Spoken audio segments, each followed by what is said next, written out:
लंबी छुट्टियों के बाद कुछ दिनों पहले ही मैंने ड्यूटी रिज्वाइन की थी। फिर मेरे पास आया सेजल मेहता केस। इस केस ने मेरे जहन को इतना थका दिया कि लगने लगा मैं इस केस में एक अरसे से उलझा हुआ हूं। मैं जब भी इस लड़की के बारे में सोचता हूं तो एक अजीब ख्याल मेरे जहन को जकड़ लेता है। पुलिस वाले मृत विक्टिम से कभी मिल तो नहीं पाते, लेकिन फिर भी उन्हें विक्टिम की जिंदगी में उतरना पड़ता है, जिसे एक भूल का नाम दिया गया था।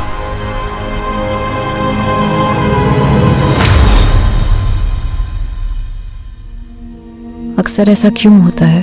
जो लोग दूसरों के हक के लिए लड़ते हैं, किस्मत उनके हक में गलत फैसला सुना देती है। मेरी जिंदगी के कई पन्ने थे, लेकिन हर पन्ने पे 3 शब्द जरूर लिखे होते थे: जोश, जज्बा और जज्बात। Case number 26, Aditya Jain versus Radhika Jain. Your honour, violence का कोई जेंडर नहीं होता है। एक औरत के भी हाथ होते हैं जो कि मर्द पे भी उठ सकते हैं, और एक बीवी भी अपने पति को असॉल्ट कर सकती है। योर ऑनर, मेरे क्लाइंट आदित्य डोमेस्टिक वायलेंस के विक्टिम हैं। जब रिश्ते हिंसा की बलि चढ़ते हैं तब जज्बाती चोट जिस्मानी चोट से ज्यादा दर्द भरी होती है। एंड योर ऑनर, दर्द का भी कोई जेंडर नहीं होता है। और झूठ का भी कोई जेंडर नहीं होता। झूठ को सच बनाने की भूमिका चाहे जितनी भी अच्छी तरीके से कर ली जाए, लेकिन प्रूफ क्या है? योर ऑनर, ये आदित्य की मेडिकल रिपोर्ट्स हैं जिसमें उसकी पुरानी इंजरीज के प्रूफ हैं। योर ऑनर, आदित्य के फ्रेंड्स, नेबर्स हर कोई स्टेटमेंट दे चुका है और सबका यही कहना है कि वायलेंट आदित्य नहीं, राधिका है। योर ऑनर, अगर मेरे क्लाइंट चाहें तो काउंटर केस भी कर सकते हैं, बट हम कोर्ट का टाइम वेस्ट नहीं करना चाहते, इसलिए आई अपील कि इस केस को डिसमिस करके डिवोर्स ग्रांट कर दिया जाए।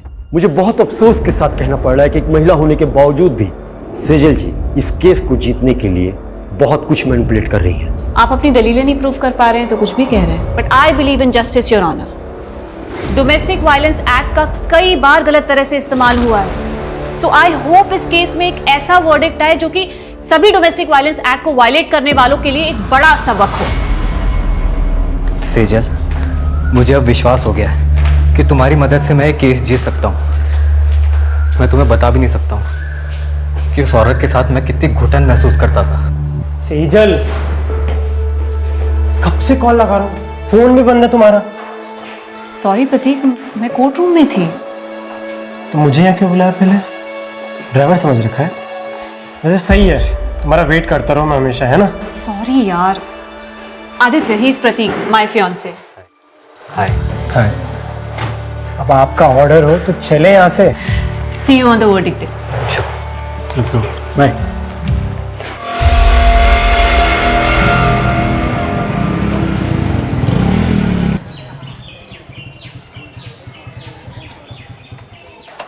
मैंने तुमसे कहा था ना, I was not prepared, और तुम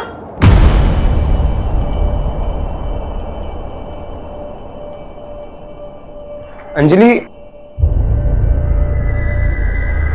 क्या हुआ राघव? अंजलि रो क्यों रही थी? क्या किया तूने उसके साथ? क्या क्या मतलब?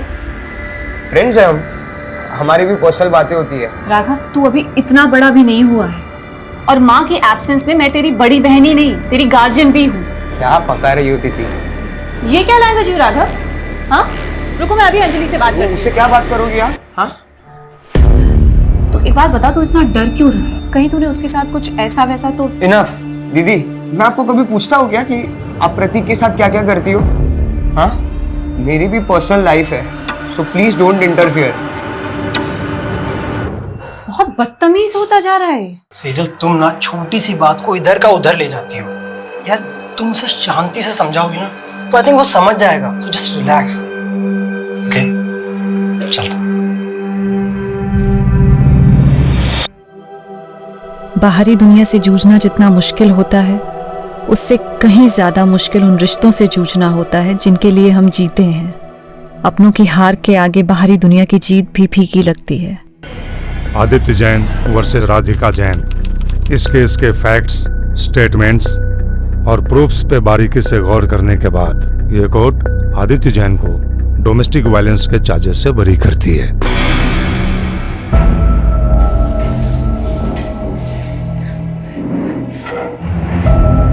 Thank you Sejal.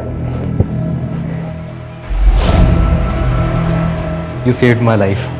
तुम मेरे लिए फरिश्ता बन के आई हो।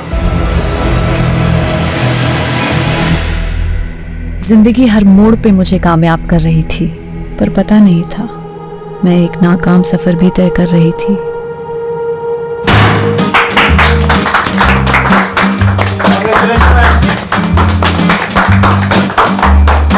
Many congratulation Sejal.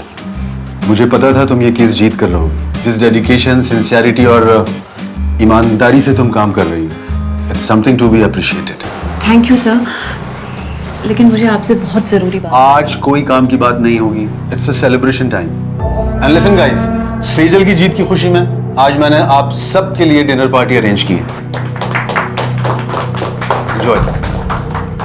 तुम्हें लग रहा है बॉस सेजल पे बहुत ज्यादा मेहरबान हो रहे हैं।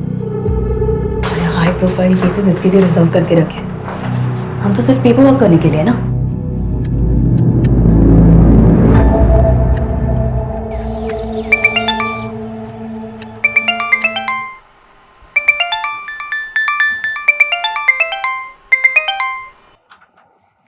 राघव, अखबार में सेजल और उसके केस के बारे में छपा हुआ है और उसने मुझे बताया भी नहीं।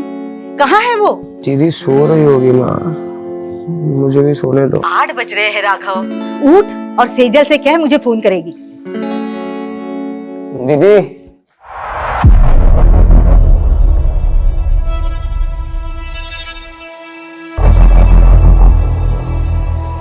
दीदी अंदर हो।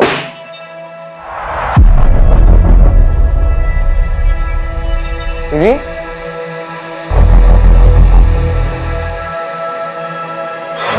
हेलो, कौन? आप कौन बोल रहे हैं? ये मेरी दीदी का नंबर है। आपकी दीदी? वो यहाँ हाईवे पे घायल पड़ी है। क्या? सेजल कुछ बोलती क्यों नहीं? अरे आखिर क्या हुआ है? कुछ बोलेगी भी?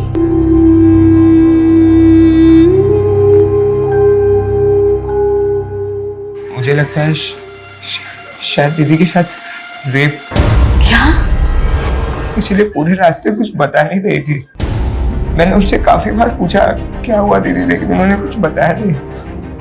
पुलिस को बुलाना चाहिए। नहीं, मुझे सेजल से अकेले में बात कर लेने दे। तू बाहर जा।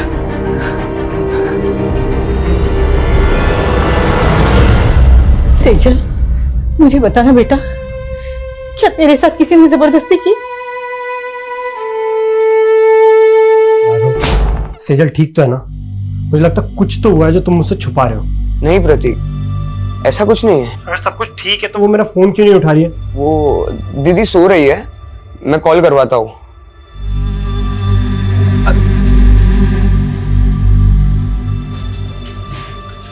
पड़ोसी कुछ भी कह रहे हैं, तिल का ताड़ बना रहे हैं। लेकिन माँ सच सच बताओ, दीदी की तरह आप भी मुझसे कुछ छुपा नहीं रही हो ना?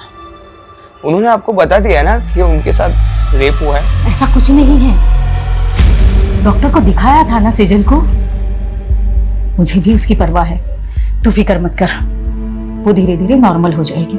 नहीं, यहाँ बैठे बैठे कुछ नहीं होगा। मैं दीदी को लेके जा रहा हूँ, काम करेगी तो उनका मन बदलेगा। ठीक है, मैं भी तेरे और सेजल के साथ वहां आती हूँ।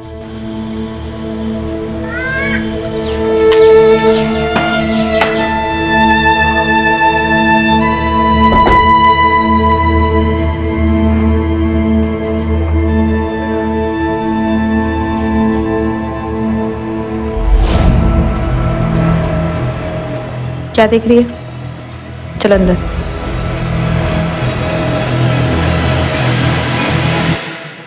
बेटा, तूने जिंदगी में कभी हार नहीं मानी। मैं तुझे ऐसे बुझा बुझा नहीं देख सकती। हम यहाँ दोबारा इसलिए आए हैं ताकि तू पहले जैसी बन सके। मैंने कभी भी किसी भी वजह से आपको दुख पहुंचाया हो तो उसके लिए आई एम सॉरी। पर प्लीज आप पहले जैसे हो जाओ ना। आप है ना, अभी मुझे जितना भी डांटोगे ना, मैं सब सुन के लूंगा। जो बोलोगे वो मैं करूंगा दीदी, आपकी सारी डांट सुन के लूंगा। आप जहाँ बोलोगे हम वहां जाएंगे दीदी। तो प्लीज पहले जैसे बन जाओ। You are my strength.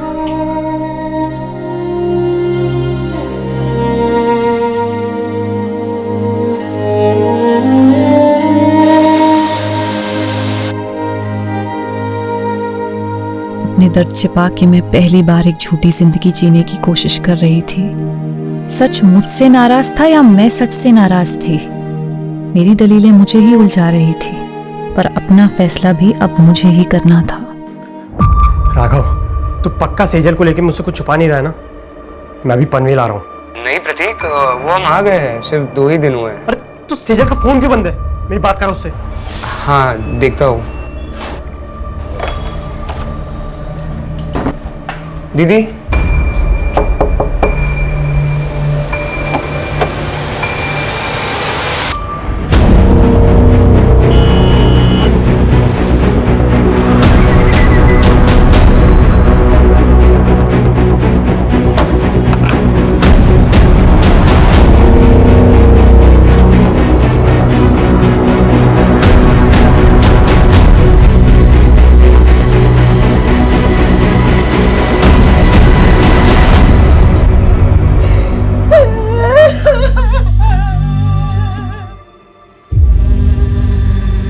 Sir ये देखो,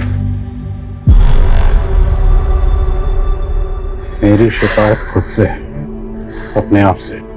मैं ऊपर वाले को थैंक्स बोलती हूँ जिसने मुझे ये जिंदगी दी, दुनिया के सबसे अच्छे माँ बाप दिए, प्यारा सा भाई दिया। लेकिन मुझे नहीं मालूम था मेरी एक भूल मुझे उनसे इतना दूर कर देगी। मुझसे बहुत बड़ी भूल हो गई जिसकी सजा मैं अपने आप को दे रही हूँ। मुझे हमेशा अफसोस रहेगा कि मैं आपका साथ छोड़कर जा रही हूँ। आपकी सेजल। शहर की एक युवा लॉयर सेजल मेहता की लाश घर में फंदे से लटकी पाई गई। क्या सेजल ने खुदकुशी की या ये एक हत्या है? ये सवाल फिलहाल पूरा शहर पूछ रहा है। प्रारंभिक जांच में अभी तक पुलिस कोई ठोस नतीजे पर पहुंच नहीं पाई है। ये सुसाइड नोट में सेजल ने किसी भूल का जिक्र किया हो। क्या भूल हुई थी? और उसके चेहरे पर चोट के निशान थे। वो चोटें कैसे आई? आप लोग बोलते क्यों नहीं है? ये सब माँ की भूल है सर। कैसी भूल? सर 15 दिन पहले होली की दहन की रात दीदी एक पार्टी में गई थी। वहां उनके साथ कुछ हुआ था सर। पूरी रात घर भी नहीं आई और सुबह। सेजल किसकी पार्टी में गई थी? कहाँ गई थी? अच्छा सुन, मैं तुझसे कल बात करती हूँ। क्यों? आज घर नहीं आने वाली हो? आऊंगी, पर शायद थोड़ा लेट हो जाए, एक पार्टी में जा रही हूँ। उन्होंने सिर्फ इतना बताया था कि वो किसी होटल कस्तूरी में गई थी और पूरी रात घर नहीं आई थी। तो क्या ये भूल थी? या फिर आपको ये मालूम होता है कि आपकी बेटी के साथ रेप हुआ है, आपने फिर भी पुलिस में कंप्लेंट नहीं की? उस भूल का जिक्र उसने इस खत में किया। मेरी बेटी का रेप नहीं हुआ था सर। मैंने डॉक्टर से उसका चेकअप भी करवाया था। देखिए, सेजल को बहुत ही बुरी तरह से मारा पीटा गया है। कहीं ऐसी वैसी तो बात नहीं? मेरा मतलब है रेप। ये मैं कंफर्म नहीं बता सकती। अगर आप पहले सेजल को यहाँ पे लेके आए होते तो शायद मैं कुछ कंफर्म बता सकती थी। सेजल के साथ मारपीट किसने की थी? दीदी ने कुछ भी नहीं बोला था सर। वो ट्रॉमा में थी। लेकिन धीरे धीरे वो हमसे घुलने मिलने लगी थी। ऐसे कैसे सुसाइड कर सकती है वो? आप कहना क्या चाहती हैं? क्या कोई बाहर से आया और उसने जबरदस्ती आपकी बेटी को अंदर पंखे पर लटका दिया? सर कुछ समझ नहीं रहा है। मैं कॉलेज गया था और माँ शॉपिंग करना है। जब घर आए तो दीदी। माना सेजल ने खुद आप लोगों को कुछ नहीं बताया, पर फिर भी उसकी हालत देखकर आप लोगों को नहीं लगा कि आप लोगों को जानना चाहिए कि पार्टी में उसके साथ क्या हुआ, किसने किया और क्यों किया? जानने की कोशिश की थी सर, बस इतना पता चला कि पार्टी उनके ऑफिस में थी। ऑफिस कहाँ पर है? Jawahar Nagar, JP associates. और सेजल आपको घायल अवस्था में कहाँ मिली थी? MG road. सर यहीं पे मिली थी मुझे दीदी। आसपास तो कोई सीसीटीवी कैमरा नजर नहीं आ रहा है। जादव सुनो, यहाँ आसपास लोगों से पूछताछ करो, पता करो किसी ने कुछ देखा है क्या।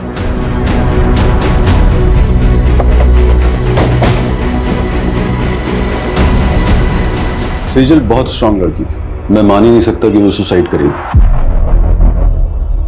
12 मार्च की रात आपके ऑफिस की तरफ से कोई पार्टी थी? हाँ, पार्टी तो थी।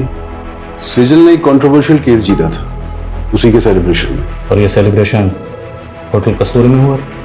कस्तूरी? नहीं तो पार्टी तो ऑफिस में थी। सर, कस्तूरी होटल के बारे में मैं कुछ नहीं जानती। उस दिन पार्टी यहाँ पे ऑफिस में ही थी। ये पार्टी कब तक चली थी? करीब 9 बजे तक। और जब सेजल यहाँ से गई तो सब नॉर्मल ही था सर। अच्छा, हाँ पांडे बोलो। सर, ये जिस हाईवे पे सेजल की लाश मिली थी वहां से 7 किलोमीटर दूर कस्तूरी प्लाजा नाम का एक होटल है। लेकिन राघव ने तो हमें होटल कस्तूरी बोला था। एनीवेज, इस कस्तूरी प्लाजा की लोकेशन भेजो मुझे तुरंत।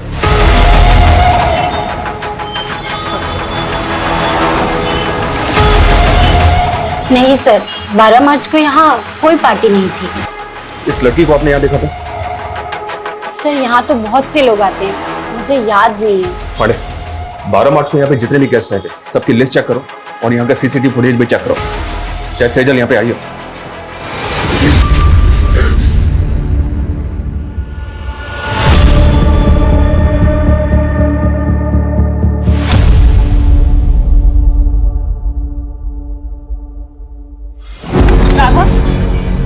क्या है ये? मैंने मेरे बैंकिंग ऐप का पासवर्ड बता दिया तो तुम मिसयूज करोगे मेरे फंड्स का? किससे पूछ के तूने 35,000 रुपए निकाले मेरे अकाउंट से? मैं आपको बताने ही वाला था। और क्या करेगा तू इतने बड़े अमाउंट का? बोल।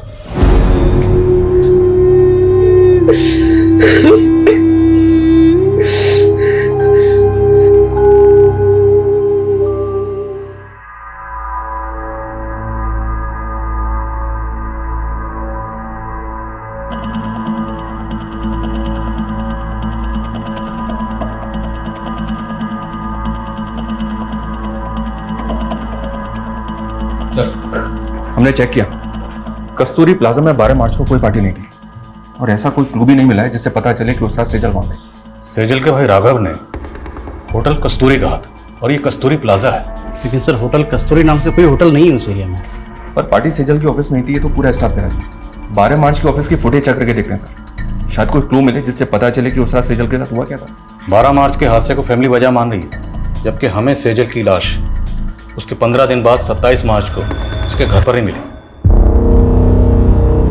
तो ये फैमिली हमें पार्टी और होटल के चक्कर में बेवजह उलझा तो नहीं रही। उनके बयान अटपटे तो हैं। भाई कह रहा है कि उसका रेप हुआ था, माँ कह रही है कि उसका रेप नहीं हुआ था। और ये सुसाइड नोट, इस सुसाइड नोट में सेजल ने किसी भूल का जिक्र किया। जब उनसे पूछा गया कैसी भूल, इस बात का उनके पास कोई जवाब नहीं। आपको लग रहा है ये मर्डर भी हो सकता है? मर्डर के एंगल को भी रूल आउट नहीं किया जा सकता। मर्डर या सुसाइड, 12 मार्च से लेकर 27 मार्च तक फैमिली की एक्टिविटी पता करो। 12 मार्च पे फोकस करो और पता करो कि 12 मार्च को सेजल ऑफिस के अलावा और कहाँ कहाँ गई थी।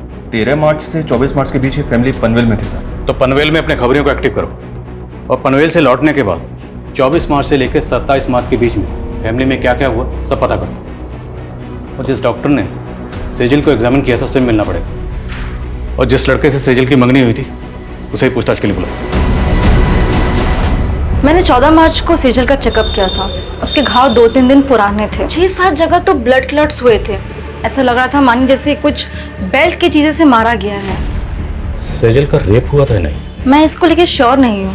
इनफैक्ट मैंने सेजल के मॉम को भी बोला था। आपकी सेजल से कुछ बात हुई थी? उसने आपको कुछ बताया कि उसके साथ ये सब कैसे हुआ? मैंने सेजल को बहुत पूछा पर उसने कुछ बताया नहीं।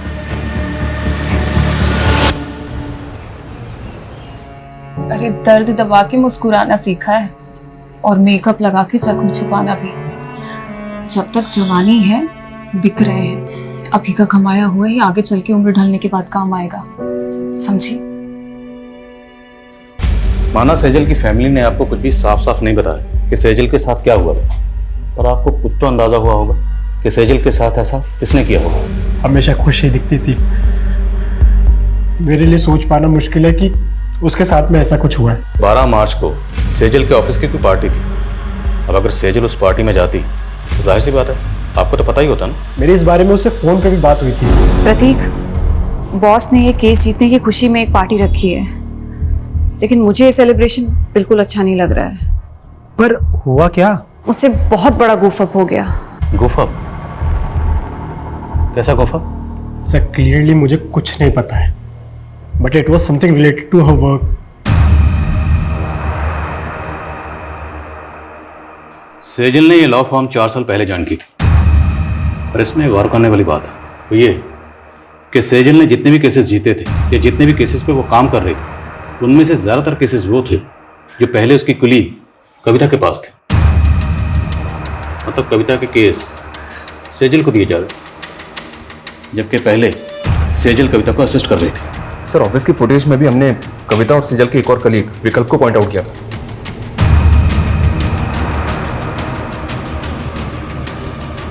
ये देखिए सर, सेजल ऑफिस से आखिरी बार कविता और विकल्प के साथ जाती हुई दिख रही। सर सेजल के 12 मार्च के सीडीआर के अकॉर्डिंग उसकी आखिरी 2 फोन कॉल्स भी जानने जैसी हैं। सेजल ने रात को 8 बजे आदित्य जैन को कॉल किया था और फिर ठीक उसके बाद राधिका जैन ने सेजल को कॉल किया। आदित्य जैन सेजल का क्लाइंट था और राधिका आदित्य की बीवी। राधिका ने आदित्य पे डोमेस्टिक वायलेंस के चार्जेस लगाए थे, केस किया था और इसी केस को सेजल ने जीता था जिसकी खुशी में पार्टी हो रही थी। मुद्दा ये है कि सेजल का क्लाइंट था आदित्य जैन, फिर राधिका ने इसे कॉल क्यों किया? कहीं ऐसा तो नहीं कि राधिका से हार बर्दाश्त नहीं हुई? और ऐसा पॉसिबल है सर।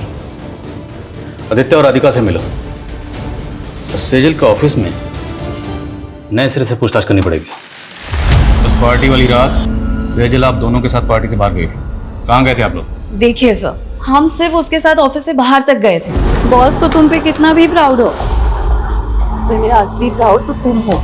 मेरी छोटी सी असिस्टेंट ने इतनी तरक्की जो करनी, तरक्की मैंने आपको छोड़ने के बाद ही की है। तो वो कहते हैं ना कि बरगद के नीचे कोई और वृक्ष नहीं पनप पाता, मैं भी नहीं पनप पाती। इसलिए विकल्प, थिंक अबाउट योर फ्यूचर। अच्छा, तो तुम शुरू से ही इतना बोलती हो? राज ना बहुत ज्यादा मीठा बोल रही हो। Thank you ma'am for appreciating me. Excuse me. हम तभी वहां से चले गए थे, उसके बाद मैंने उसे एक लड़की के साथ जाते हुए देखा। लड़की? जी सर। कौन थी वो लड़की? I don't know her. Actually काफी अंधेरा था तो मैंने उसे ठीक से देखा नहीं। ऑफिस के बाहर की 12 मार्च की सीसीटीवी फुटेज निकलवा। अगर ये लोग सच बोल रहे हैं तो पता तो चले सेजल उस रात किस लड़की के साथ गई थी।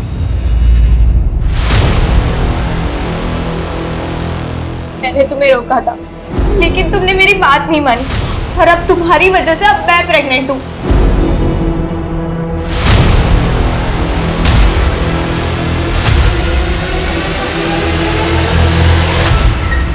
यार आज तो एक भी ग्राहक नहीं फंसा।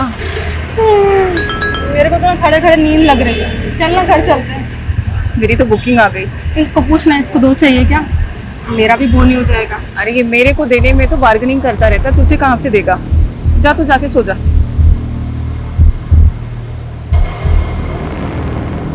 आदित्य से केस हार गई थी, वो भी सेजल की वजह से। तो फिर 12 मार्च की रात को आपने सेजल को किस इरादे से कॉल किया? नहीं सर, मैंने उसे कॉल नहीं किया था। मैंने उसके 5-6 मिस्ड कॉल देखे, तब जाकर मैंने उसे कॉल बैक किया था। तो बात क्या हुई थी आपकी उसके साथ? सेजल को गिल्ट हो रहा था। गिल्ट? अब क्या है सेजल? सॉरी राधिका, जिंदगी में पहली बार मैंने एक गलत इंसान का केस ले लिया। कहना क्या चाहती हो तुम? मुझे आदित्य की सच्चाई पता चल गई है। आई नो, आदित्य नहीं बल्कि तुम डोमेस्टिक वायलेंस का शिकार हुई हो। मैं खुद सेजल की बात सुनकर हैरान थी सर। ऊपर से वो बोल रही थी कि वो मेरे लिए आदित्य के खिलाफ लड़ेगी। हाँ बोलो सर। ये आदित्य के घर पे तो ताला है और मैंने पता किया ये 12 मार्च से ही गायब है और काफी दिनों से इसका फोन भी बंद आ रहा है। आदित्य का 12 मार्च से गायब होना और आदित्य की वाइफ राधिका का ये कहना कि सेजल को उसके लिए गिल्ट हो रहा था, मामला कुछ समझ में नहीं आ रहा। इस गिल्ट को क्या हम सुसाइड नोट में लिखी भूल से कनेक्ट कर सकते हैं? तो फिर सवाल यह है कि इस केस को जीतने के बाद 12 मार्च को जो पार्टी दी गई, सेजल उसमें शामिल थी। सेजल उस पार्टी में क्यों गई? राधिका की बात पर हम ऐसे ही यकीन नहीं कर सकते, हमें खुद क्रॉस चेक करना होगा। Right sir. जिस औरत पर अपने पति को टॉर्चर करने का आरोप हो, वो सेजल से बदला लेने के लिए उसको भी तो टॉर्चर करवा सकती है। तो फिर आदित्य क्यों गायब है? सर शायद उसको भी राधिका नहीं गायब करवाओ, वो उसका राज जानता था। अब इस राज से पर्दा तभी उठ सकता है जब हमें पता हो कि आदित्य क्यों गायब हुआ और कैसे गायब हुआ। आदित्य की बैकग्राउंड खंगाल, और मुझे लगता है कि हमें इस बारे में सेजल के बॉस से बात करनी चाहिए। सर हमें सर सेजल की पोस्टमार्टम रिपोर्ट। पोस्टमार्टम रिपोर्ट के मुताबिक कॉज ऑफ डेथ स्ट्रैंगुलेशन, मतलब मौत दम घुटने से। जिस्म पर चोटों के निशान थे, पर पोस्टमार्टम रिपोर्ट रेप कंफर्म नहीं करती। वो शायद इसलिए क्योंकि पोस्टमार्टम उसकी मौत के काफ़ी दिनों बाद किया गया। मुमकिन है कि रेप हुआ, क्योंकि लड़की के साथ जबरदस्ती तो हुई थी। सेजल की हैंडराइटिंग मैच हो रही है और हमारी पनवेल के खबरियों से इंफॉर्मेशन मिली है सर। कैसी इंफॉर्मेशन? पनवेल में सेजल के चाचा चाची रहते हैं। पिछले 7 सालों से दोनों परिवार के बीच कोई बातचीत नहीं है। दरअसल सेजल के पापा की दुकान थी जो सेजल के चाचा ने हड़प ली थी। शैलेंद्र, मेरे पति के गुजरते ही तूने अपने रंग दिखाने शुरू कर दिए। पहले उनका बैंक अकाउंट फ्रीज करवा दिया और अब उनकी दुकान हड़प ली। अरे मैं अपने बच्चों की देखभाल कैसे करूंगी? मैं हूं ना, खर्चा उठा लूंगा तुम सबका। वो दुकान मेरे पापा की थी चाचा जी। आप वहाँ सिर्फ नौकरी करते थे और ऐसे कह रहे जैसे हम पे एहसान कर रहे हैं। बस सेजल, भाभी समझाओ इसको। भैया के बाद कोई नहीं है मेरे अलावा तुमको पालने वाला। पाला मेरे पापा ने है आपको चाचा, अपनी दुकान में काम देके, और आप हमें पालोगे। जबान को लगाम दो इसकी, नहीं तो हाथ पैर जबान सब काट के रख दूंगा। और भूता है ना तो आके हासिल कर लेना वो दुकान। शैलेंद्र ने हमें सताया तो बहुत था सर, और शैलेंद्र के उस थप्पड़ ने सेजल के अंदर बहुत बड़ा परिवर्तन ला दिया था। कैसा परिवर्तन? लॉ पढ़ रही थी सर। उन्होंने ठान लिया था कि चाचा से हमारा हक लेकर रहेगी। दिन रात उन्होंने पढ़ाई की और उसके साथ साथ पार्ट टाइम जॉब भी करती थी। चाचा के खिलाफ केस की पैरवी उन्होंने खुद की थी सर। उसने अपने जीवन की हर लड़ाई जीती थी सर। समझ में नहीं आता खुद से कैसे हार गई। क्या लगता है आप लोगों को, क्या शैलेंद्र सेजल के साथ ऐसी ज्यादती कर सकता है? सर, आप 7 साल पुरानी बातें कुरेद रहे हैं और इन बातों को हम कब का भूल चुके हैं। हमने हमेशा सेजल और राघव को अपने बच्चों की तरह माना था। विश्वासघात उन्होंने किया। उस दुकान पर इनका भी बराबर का हक था, लेकिन सेजल ने चालाकी से। छोड़ना अभी सब बातें, कहिए और कुछ है जो आप पूछना चाहते हैं? 12 मार्च को किधर थे आप? यही पनवेल में। पनवेल में कहाँ पे? अपने घर पर ही था। आई डोंट बिलीव राधिका सच बोल रही। राधिका अपने हस्बैंड आदित्य को टॉर्चर करती थी and it's proven in the court. अगर सेजल को केस जीतने के बाद ऐसा कुछ लगता तो सबसे पहले वो मुझे बताती। सेजल के मंगेतर ने बताया कि वो काफी दिनों से परेशान थी और जब उसने बार बार पूछा सेजल को कि किस बात को लेकर परेशान है तो सेजल ने बताया कि उससे काम में गुफा हो। अब जैसे कि आपने कहा कि सेजल सबसे पहले अगर कुछ होता तो आपको बताती, तो अगर इस गुफा का ताल्लुक राधिका के केस से नहीं है तो फिर किस बात से जिसको लेकर सेजल परेशान थी? ऐसा कुछ नहीं था और आप ये बेकार के सवाल करके अपना टाइम वेस्ट कर रहे हैं। सर, मैंने आदित्य के कुछ रिलेटिव से बात की, लेकिन किसी को नहीं पता कि आदित्य इस वक्त कहाँ पे। आदित्य मोती नगर की कंपनी में मैनेजिंग डायरेक्टर था। वहाँ इंक्वायरी करो, शायद कुछ पता चले। सर, इसमें 12 मार्च की सेजल के ऑफिस की बाहर की फुटेज है। सर, इसमें वो इस लड़की के साथ बाहर जाते हुए दिख रही है। कौन है ये लड़की?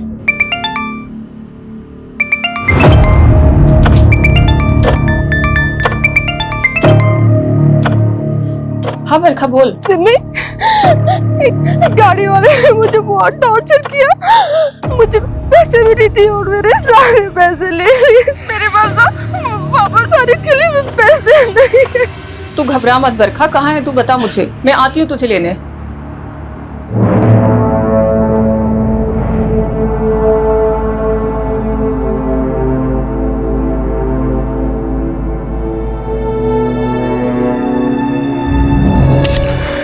प्रॉब्लम क्या है तेरी?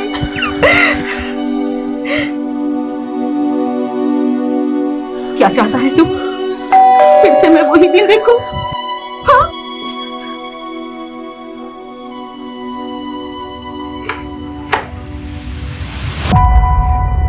ऐसा करने से पहले तुमने एक बार भी अपनी माँ के बारे में नहीं सोचा? कहीं वजह तुम्हारी दोस्त अंजलि से तो नहीं जुड़ी? हाँ?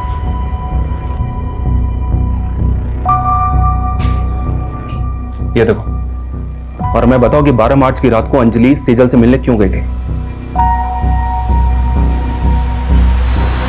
35,000 रुपए राघव कोई छोटी मोटी रकम नहीं होती है। और क्या करेगा तू इतने बड़े अमाउंट का? क्या हुआ? सच सच बता, बात क्या है? दीदी, अंजलि प्रेग्नेंट है। इतनी बड़ी बात तुमने हमसे छुपाई? सर, मैं गिल्ट में था। कहीं मेरी इसी भूल की वजह से तो दीदी ने। सॉरी।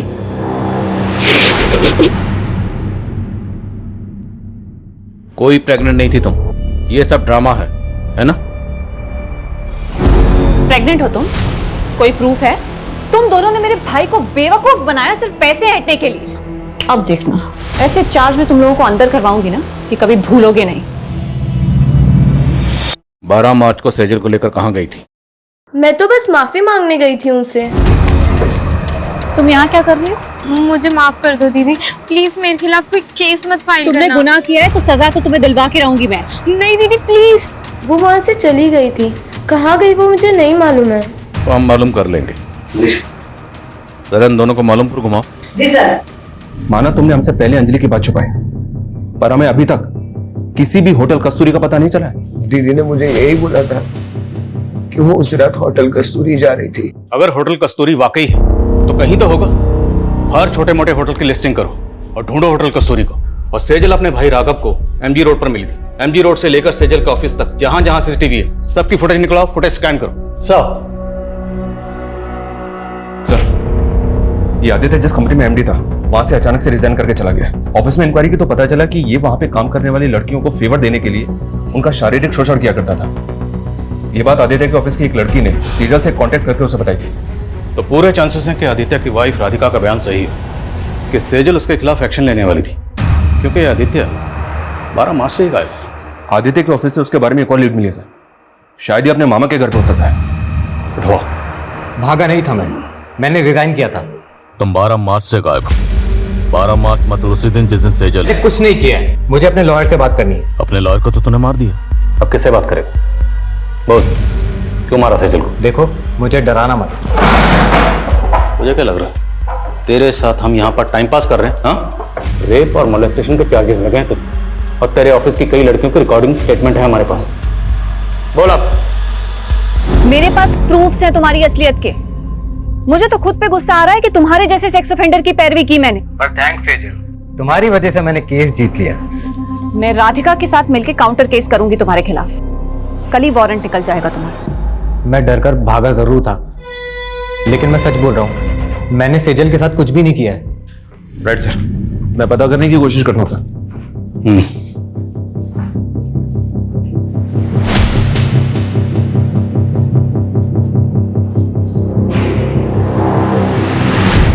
सेजल ने जिस भूल का जिक्र किया था, क्या भूल ये थी कि उसने आदित्य जैसे गलत आदमी की पैरवी की?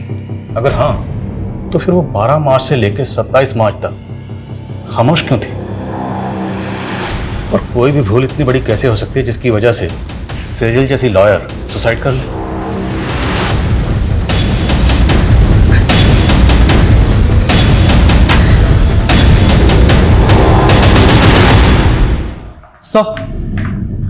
सर, सेजल ने 5 मार्च को कोर्ट में पिटीशन फाइल की थी, जिसमें उसने कोर्ट से अपील की थी कि 7 साल पहले उसके पिता की मौत हार्ट अटैक से नहीं बल्कि उनकी हत्या हुई थी। सर, पिटीशन तो अंडर कंसिडरेशन है, लेकिन सेजल को यह शक था कि उसके चाचा शैलेंद्र का हाथ इसमें था। लेकिन सेजल ने ये पिटीशन 7 साल बाद क्यों फाइल की? आखिर 7 साल बाद उसके हाथ में ऐसा क्या सुराग लगा हो? सेजल की माँ को भी इस बारे में कुछ नहीं पता, लेकिन सर वो हमें शैलेंद्र के बारे में भी कोई सबूत नहीं मिल रहा है। अगर सेजल की पिता की हत्या के पीछे वाकई उसके चाचा शैलेंद्र का हाथ था और उसके बावजूद वो 7 साल से बाहर है, तो मतलब प्लानिंग लंबी की होगी। और अब सेजल 7 साल बाद उस पर मर्डर चार्जेस लगाकर उसे अंदर करवाने वाली थी। मोटिव स्ट्रांग है।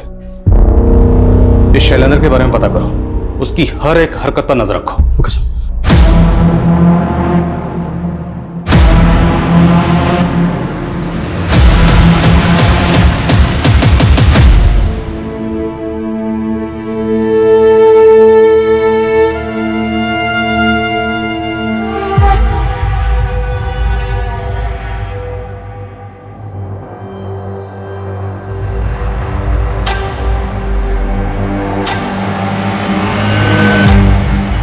रोज पेट पे लात मारती हूँ मैडम। बकबक बंद कर। क्या बकबक मैडम? जो मर्डर करके भाग जाते हो उनको तो आप पकड़ नहीं पाते हो, और हमारे जैसे को दबोच लेते हो आप। क्या बोल रही है तू? किसका मर्डर? मेरी दोस्त का मर्डर। 6 महीने पहले 12 मार्च को हाईवे रोड पे मेरी दोस्त को मार दिया गया था। उसकी सुनवाई हुई अभी तक? चल ठीक है, गाड़ी में बैठ।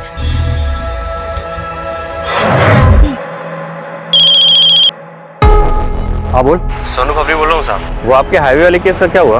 उन्होंने की बोलायचं काय? अरे साहब वो क्या है ना कि मैंने सुभाष नगर पुलिस को एक चकले का टिप दिया है और वहाँ पे एक प्रोस्टिट्यूट बोल रही है कि उसकी फ्रेंड का 2 महीने पहले वहाँ पे मर्डर हुआ। मर्डर? हाँ साहब। क्या 12 मार्च को एमजी रोड पर एक और मर्डर हुआ था? हाँ सर, और सेजल भी 2 महीने पहले एमजी रोड पे बेहोशी की हालत में मिली। वो लड़की कौन थी जिसके बारे में खबर नहीं होता है? सर उसका नाम सिमी है, प्रोस्टिट्यूट है, आज ही अंदर हुई है। इस सिमी से मिलकर चांस लेते, शायद कोई काम की बात पता चले। साहब मेरी दोस्त थी बरखा, उसका एक्सीडेंट हुआ था। लेकिन आपने तो पहले कहा था कि मर्डर हुआ था। साहब किसी ने जानबूझकर उसको गाड़ी से उड़ा दिया था।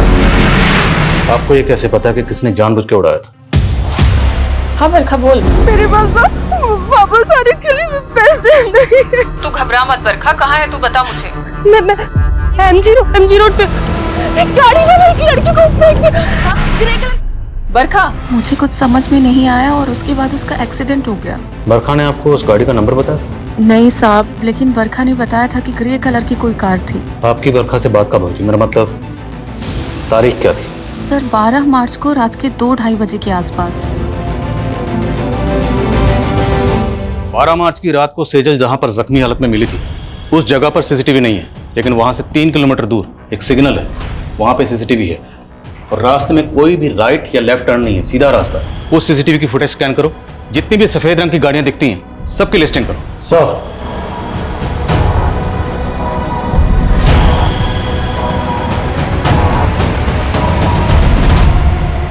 सर उस रात 2 बजे के बाद उस रास्ते से ये 7 ग्रे कारें गुजरी थी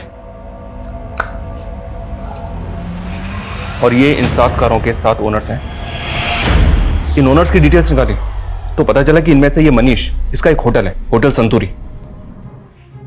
राघव ने कहा था कस्तूरी, होटल कस्तूरी में गई थी। संतूरी कस्तूरी। सर ये भी तो हो सकता है कि सुनने में फर्क आया।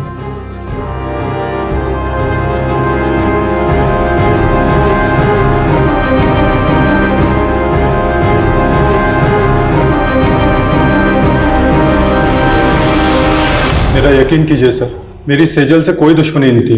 मैं तो बेकार में ही अपने दोस्त के लफड़े में फंस गया। कौन दोस्त?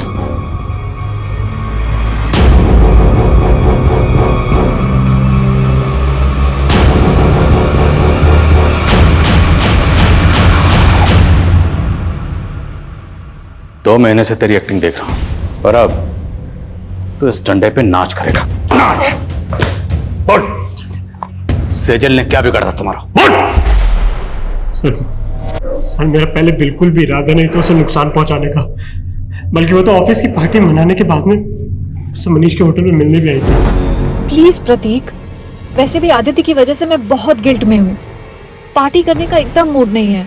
सेजल, ऑफिस में ये सब चलता रहता है। Please please.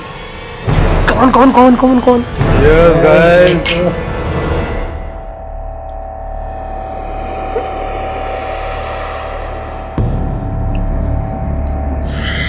Sejal,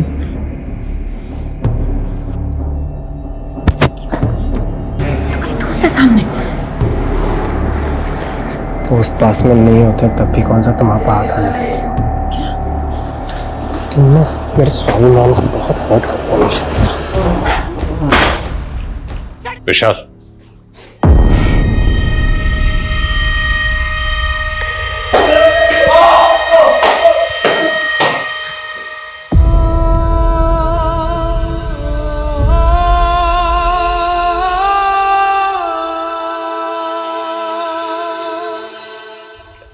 sir Sejal के साथ उसके अपनी मंगेतर ने इतना सब किया, फिर भी वो 15 दिन तक चुप रही। जबकि सेजल कोई आम लड़की नहीं थी, एक लॉयर थी, एक ऐसी लॉयर जो लोगों के इंसाफ के लिए ईमानदारी से लड़ती थी। सेजल प्रतीक को बचपन से प्यार करती थी। उसने प्रतीक पर आंख बंद करके भरोसा किया, लेकिन प्रतीक ने उसके भरोसे को तोड़ा। जब इंसान को किसी अपने सबसे ज्यादा करीबी से धोखा मिलता है तो उस इंसान का पूरी इंसानियत से भरोसा उठ जाता है। सेजल के साथ भी यही हुआ। उसने अपने सुसाइड नोट में यही लिखा कि उसे लग रहा था कि प्रतीक पे भरोसा करके उसने अपनी जिंदगी की सबसे बड़ी भूल की। वो भूल जरूर थी, लेकिन सबसे बड़ी नहीं। सबसे बड़ी भूल थी उसका अपनी जिंदगी को खत्म करना, खुदकुशी करना। हम सब की जिंदगी में दुश्वारियां आती हैं, परेशानियां आती हैं, लेकिन उन परेशानियों से लड़ते हुए, दुश्वारियों से जूझते हुए जद्दोजहद करते हुए जिंदगी में आगे बढ़ना होता है। इसी का नाम जिंदगी है। मौत किसी मसले का हल नहीं है।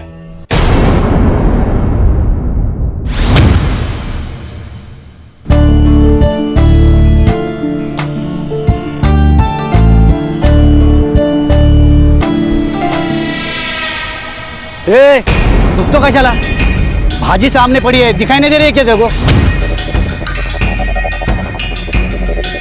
मैं थूकेगा तभी तेरा धंधा चलेगा। पैसा दे तभी तेरा धंधा करने को मिलेगा।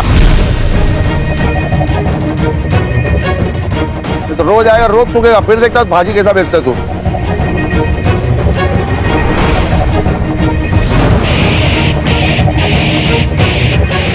वैसा तेरे पास बेचने के लिए और भी महंगी चीज है।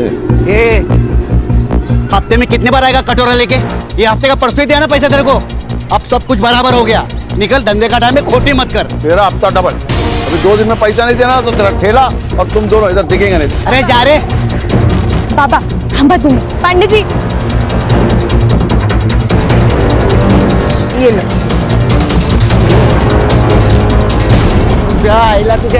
बाबा, जाओ दे ना बाबा। कीचड़ में पत्थर डालोगे ना तो आपके ही कपड़े गंदे होंगे। अरे ये लोग हमको ऐसे डराते रहेंगे जब तक हम इनको उल्टा जवाब नहीं देते।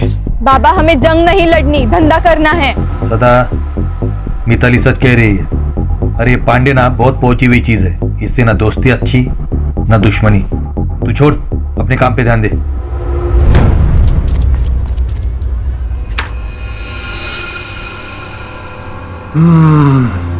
कौन सा सेंट है? मस्त है भाई, ये जो आपने दिया था। तबीश में बोलू, दिल की धड़कन क्यों चुक गई मेरी?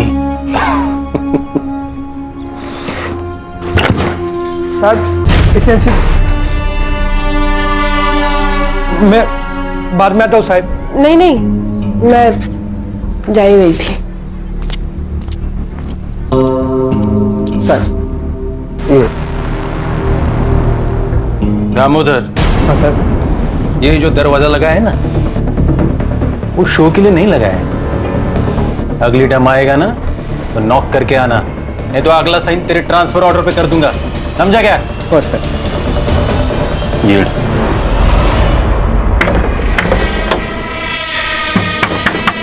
बाबा, काका आप? काका वाका छोड़, सब आप किधर है?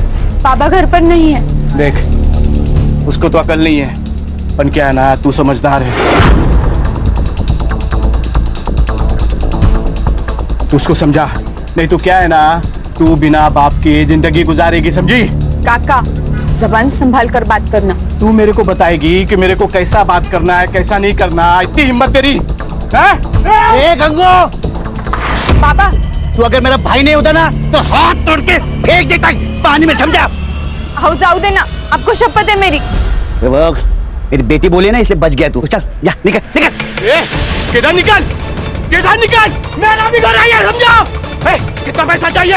मैं देगा तेरे को पैसा। ये मेरा घर है, तेरे हिस्से का घर तू बेच दिया बेवड़े। चल निकल, नहीं तो पुलिस के हाथ में दे देगा तेरे को। चल, तेरे को मार के मेरे को जेल भी जाना पड़ेगा ना तो चलेगा। देख, मेरा और तेरी बेटी का मैं क्या हाल करता है कि बस्ती वाला तुम लोग का बॉडी में हाथ लगा लेगा भी नहीं, समझा? मेरे बेटी को मारने की बात करता तू। चल चल निकल रे, निकल। अरे निकल, चल। छोड़ेगा नहीं, छोड़ेगा नहीं।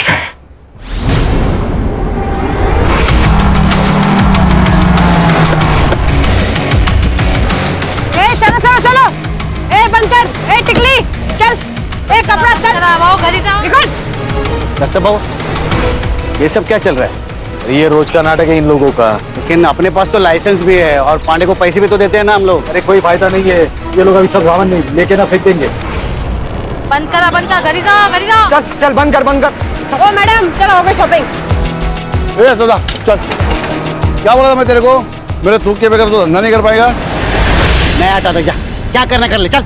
क्या? अरे दादा रुको, दादा रुको। पुलिस पे हाथ उठाता है हराम को। देखो, ये पुलिस बिना मतलब हमको मारती है। ये पांडे के साथ पुलिस मिली हुई है। इनको पैसा भी दो और पुलिस का मार भी खाओ। इसमें सदाम की कोई गलती नहीं है, सब गलती है पांडे की। हाँ ये पांडे। ठीक है। चलो चलो जाओ बंद करो चला जाओ।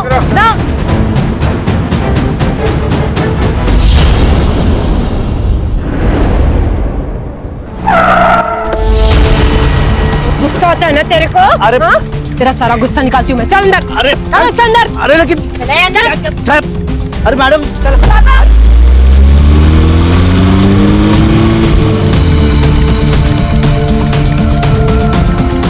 काका वो पुलिस वाले पापा को लेके गए, मुझे बहुत डर लग रहा है।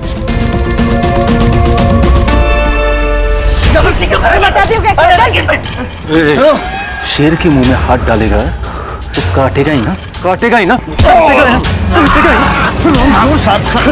साहब सब देख रहे हैं, जो करना है वो अंदर जाके करो।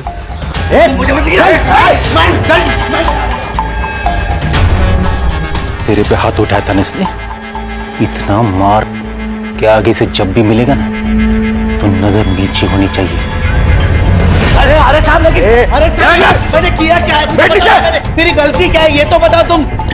दीपाली पकड़ा ये तेरे में? हाँ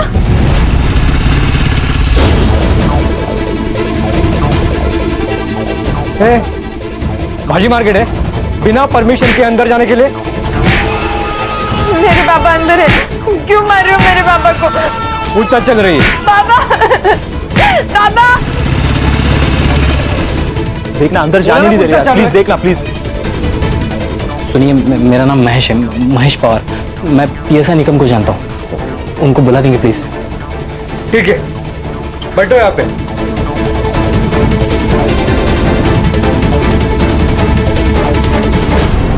ठंडी टांग पकड़ इसकी।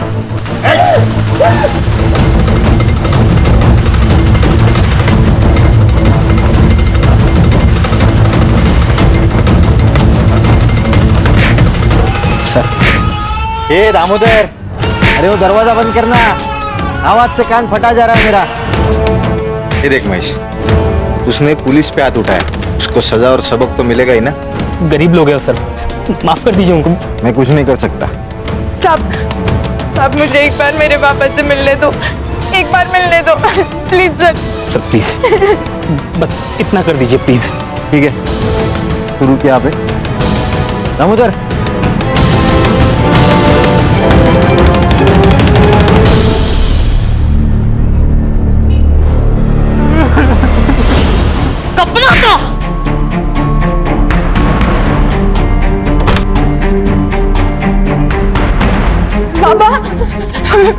पापा ये क्या हो गया आपको? ये क्या हाल कर डाला इन्होंने आपका?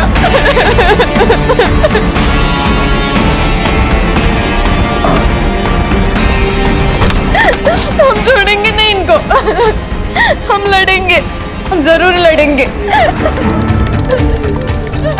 लड़ेगी तू? लड़ेगी? ये तो बिना पिए ही गर्म हो रही रे। पता नहीं मेरी शेरनी अब क्या करेगी उसके साथ। जाओ जना साहब, बहुत हो गया, मर जाएंगे वो, खाली पॉकेट में फंस जाएंगे हम। आगे से लफड़ा नहीं करेंगे, मैं बात करता है इनसे। ठीक है, अपने वैन में डाल के दोनों हरामियों को घर छोड़ दो। हो साहब।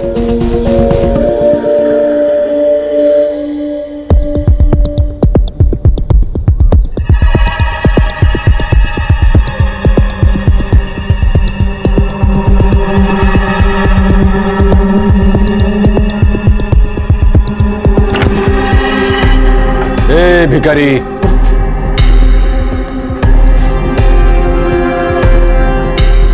अरे जंगल में रह के शेर से पंगा लेगा तो ऐसी हालत होगी। अब की बार छोड़ रहा हूं, फिर अगली बार ऐसा झपटा मारूंगा ना कि खेल खल्लास। येऊन जा।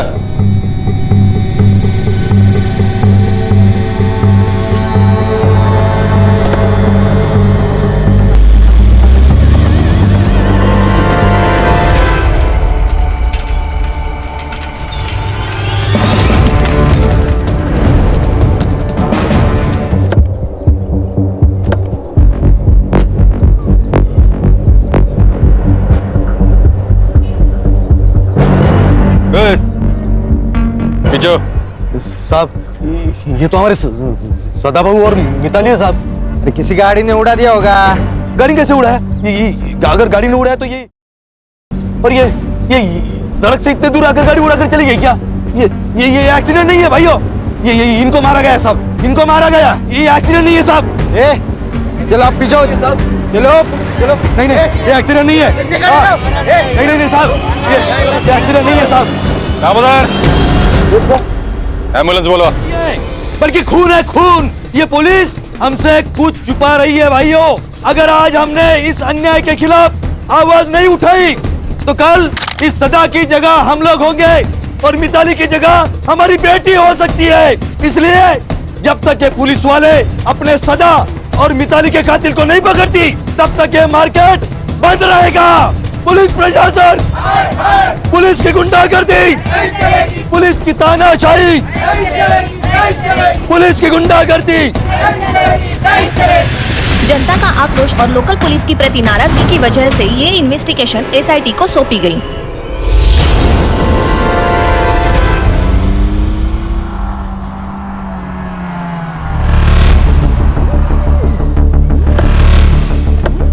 अरे या साहेब, या welcome to Tandali.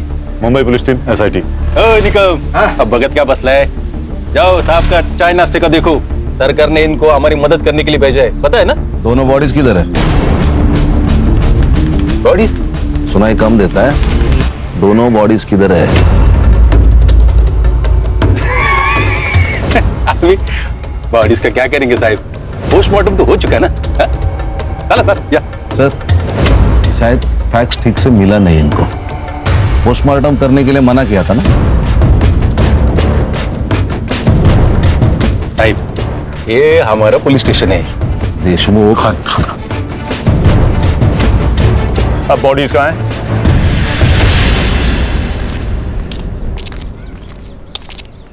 Saheb,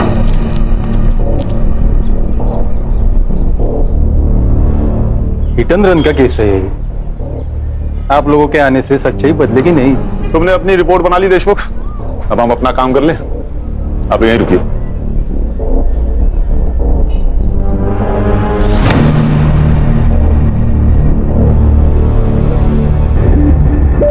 sir murder ही है, पूरे बॉडी पर कट्स हैं, बहुत सारे जख्म हैं और सर लड़की का सर भी फोड़ा गया है। ये जो हिट एंड रन केस बोल रहा है ना, केस डाइवर्ट करने के लिए सर। क्या बोलता है साहेब?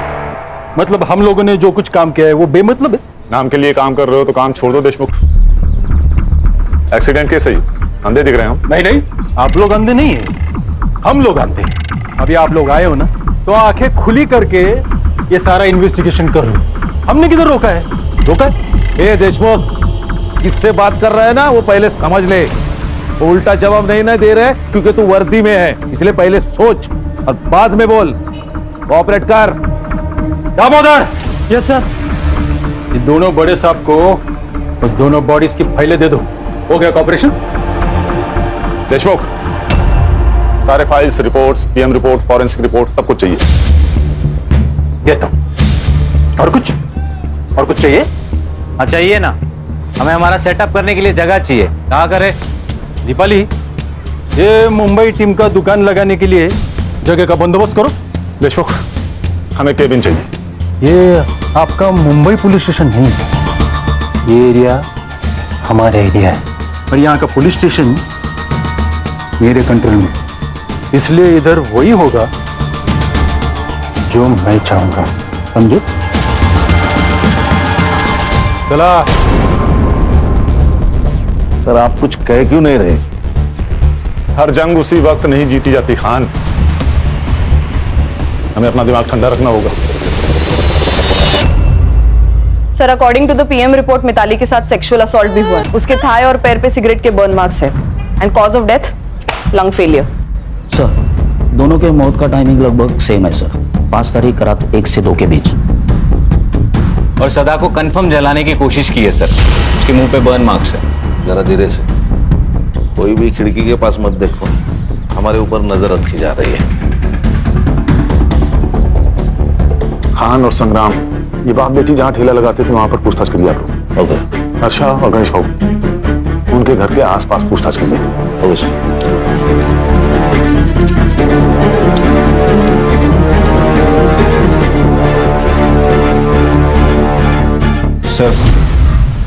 सब हाथ से निकल रहा है। मुझे तो अब डर लगने लगा है। डरने का नहीं, इनको जो करना है करने दो। मैं हूं ना, मैं सब संभाल लूंगा। गरीब लोग थे साहब, अपने काम से काम रखने वाले। किसी के साथ पंगा? गरीब लोग कहाँ किसके साथ जाकर पंगा करेंगे साहब। मगर हाँ, वो म्यूनिसिपालिटी वाला दिनकर पांडे है ना साहब, वो रोज आकर मिताली और सदा को परेशान करता था साहब।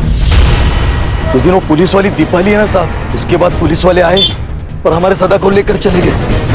उसके बाद क्या हुआ मुझे नहीं मालूम साहब, मगर हाँ, हमने हमारा विरोध जताया साहब। और जब सरकार ने हमें आश्वासन दिया ना साहब कि कोई विशेष जांच की जाएगी और इनके कातिलों को पकड़ा जाएगा, तब जाकर हमने हमारा ये विरोध खत्म किया और हमारा ये मार्केट खुला किया। तो गंगाराम सदा का छोटा भाई है? हाँ, मगर सिर्फ नाम के लिए। ऐसा भाई भगवान किसी को भी ना दे। रोज शराब पी के आता और रोज तमाशा करता। पिछली बार तो उसने दोनों को मारने की धमकी दी थी। मेरे को मार के मेरे को जेल भी जाना पड़ेगा ना तो चलेगा। उस दिन सुभाष के साथ यहाँ राड़ा हुआ था। ये सुभाष कौन है? मिताली का बॉयफ्रेंड था। क्या मतलब साथ में नहीं रहना? 2 साल से तो मर रहा था मेरे साथ में रहने। पहले की बात है ना, और अब तेरा मेरा मैच नहीं है। अब वकील की परीक्षा देती तो खुद को बड़ा आदमी समझने लगा। ठेले वाली से तेरा मैच नहीं जम रहा। कितना कमीना आदमी है रे तू, जना घिन आती है तुझसे। ज्यादा शानी मत बन, समझी ना? और वैसे भी चप्पल कितनी भी महंगी क्यों ना हो, उसे सर पर लेकर घूमने का रिवाज नहीं हो, समझी? मेरी बेटी को चप्पल समझता है क्या तू?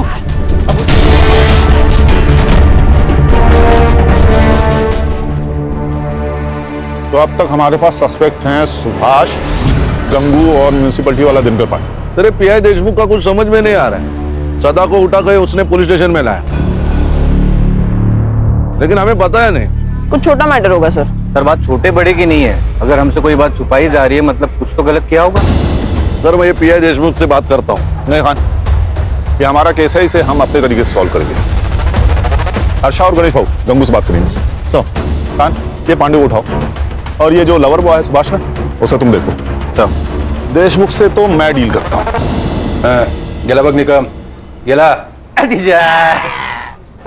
देशमुख, हर छोटी इंफॉर्मेशन मेरे लिए मायने रखती है। उस दिन तुम सदा को यहाँ पुलिस स्टेशन लाए थे, हमें क्यों नहीं बताया? सदा? निकम, कौन है सदा? एसआईटी चीफ हूँ देशमुख, गणितबाजी मत करना मेरे साथ। दामोदर, इस केस का हर डिटेल साहब को देने का पता नहीं क्या? वो सर, उस दिन दिल्ली से मिनिस्टर साहब आ रहे थे, तो हमने उस सब्जी वाले को उठाया था। बदतमीजी की थी ना उसने। बदतमीजी की थी? अभी कोई हमारे साथ बदतमीजी करेगा तो क्या ऐसे ही छोड़ देने का उसको? और उसको नहीं, बहुत से ठेले वालों को उठाया था। शाम हो गई, छोड़ दे। एंट्री की रजिस्टर में? नहीं। अरे मंदिर से बाहर चोरी होती ना चप्पल, उतनी भी केस की औकात नहीं। मिनिस्टर साहब चले गए, सबको छोड़ दिया। अब बाहर जाके उनके साथ क्या होता है हमको क्या पता? हाँ, मैंने धमकाया था सदा भाव को, पर ये मेरे घर का मामला है, तेरे को क्या करने का है? अबे बेवड़े, बता सदा और मिताली को क्यों मारा? मैडम, मैं काय को मारे? मैं मानता मेरे को उसका घर चाहिए था, पर वो मेरा भाई था ना मैडम, उसके जाने का मेरे को बहुत दुख है, सच्ची। 5 तारीख को किधर था तू? किधर रहेगा मैडम, इधर ही रहता है। मैं रात को इधर ही सोता है, काम पे जाके फिर वापस इधर ही आता है मैडम। ये देख, जब तक मैं ना कहूँ तब तक शहर छोड़ के जाने का नहीं, समझा? आप ऑफिसर हो, मैं भी म्यूनसिपालिटी में काम करता हूँ, हमको सब पता है। जाओ पहले वारंट लेके आओ, हम डरते नहीं पुलिस वाले से। वारंट चाहिए? हीरो बनेगा? बताओ क्या एसआईटी क्या चीज है? मारो साहब, मारो और मारो इसे। बहुत हरामी चीज है ये पांडे। इसी ने मारा साहब उन दोनों को। इसे छोड़ना मत साहब। सदा और मिताली को क्यों मारा? सर मैंने नहीं मारा सर, वो हफ्ता देने में नाटक करते थे तो थोड़ा बनती नहीं थी उनके साथ। 200 रुपए के लिए कोई जान लेता क्या? मैं अब ही कसम खाता हूँ सर, मैं नहीं मारा। 5 तारीख को कहाँ था? घर पे ही था, मेरी बीवी को पूछो। सुभाष 5 तारीख को ऑफिस आया था। 5? वो तो पिछले 4-5 दिन से ऑफिस ही आने हैं। आए तो इन्फॉर्म करना, ठीक है? ठीक है सर। सर ये एरिया का हीरो है ना के देशमुख, और उसकी ये टीम हमसे बहुत कुछ छुपा रही है। उन्होंने हमसे कहा था कि शाम 4 बजे बाप बेटी को उन्हें घर छोड़ दिया, लेकिन मैंने मार्केट में सदा के घर के आसपास पूछताछ की तो पता चला शाम से रात तक इन्हें किसी ने नहीं देखा। झूठ का महल बनाया है खान। एक सबूत मिला और केस सॉल्व। ये गंगाराम और पांडे की कॉल डिटेल्स और कॉल लोकेशन निकालो, कुछ तो जरूर पता चलेगा। और सर ये सुभाष भी मिसिंग है। इसका कुछ तो पंगा हुआ था सदा और मिताली के साथ, जान से मारने की धमकी भी दी थी इसने। तो लव अफेयर वाला एंगल है। अच्छा, उसका सेल ट्रैक पर रखो। ये बाप बेटी की 5 तारीख की कॉल डिटेल्स भी निकालो। सीडिया से पता चल जाएगा कि जिस दिन सदा को खेली से उठाया गया था उस दिन मिताली पुलिस स्टेशन गई थी या नहीं, और फिर वो पुलिस स्टेशन से कब निकली, सब पता चल जाएगा। और सर गंगाराम ने कहा कि दारू का अड्डा बंद होने तक वो वही था, लेकिन रात को ना वहाँ पे लोग होते हैं ना कोई सीसीटीवी कैमरा। और ध्यान रखो उस दिन पुलिस स्टेशन में कितने मोबाइल एक्टिव थे, सब।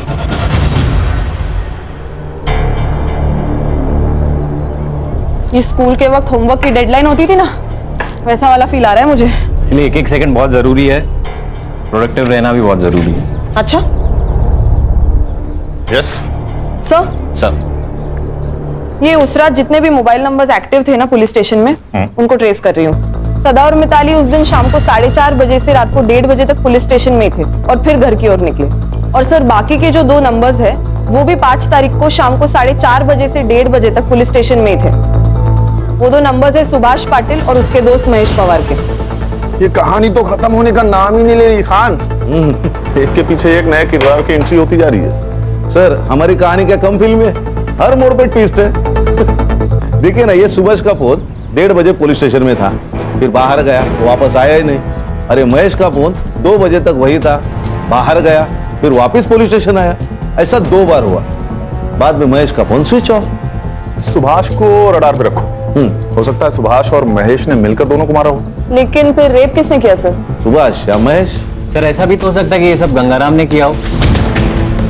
अपने भाई से बदला लेने के लिए उसने अपने भतीजी के साथ कुछ गलत किया हो। Hello hello sir. हाँ उस सुभाष को उसके ऑफिस में पकड़ लिया सर। लेके आओ उसे। सर मैं भागा नहीं था, मैं मुंबई गया था मामा के घर पे। मामा के घर क्यों गया था?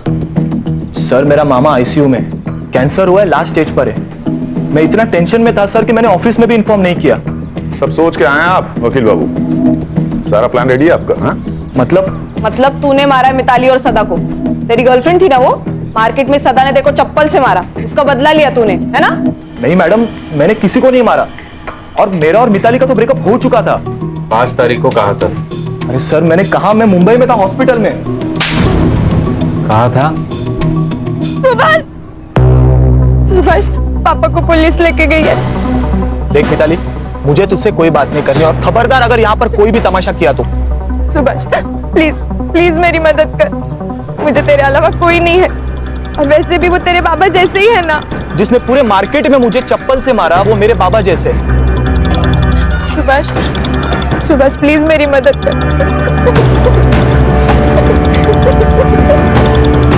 सर मैंने मेरे दोस्त महेश को कॉल किया सर, और उसे पुलिस स्टेशन बुलाया।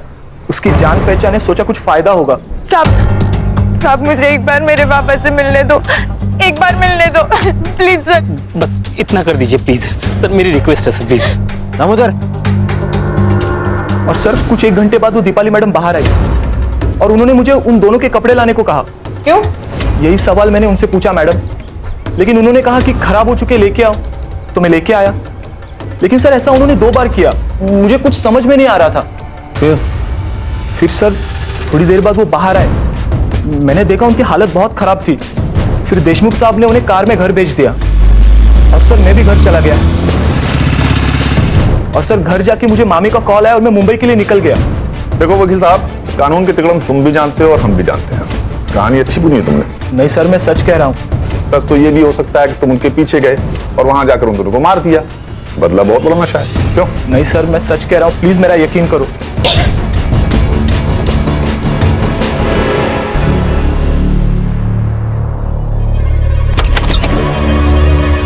अरे दीपाली जी, आइए अंदर आके बैठे। ऐसे छुपकर कौन सुनता है, पता है ना? नहीं, वो मैं तो पूछने आई थी कि कुछ चाहिए हो तो बताना। फिलहाल तो थोड़ी सी प्राइवेसी दे दीजिए, कुछ चाहिए होगा तो बुला लेंगे। जी सर।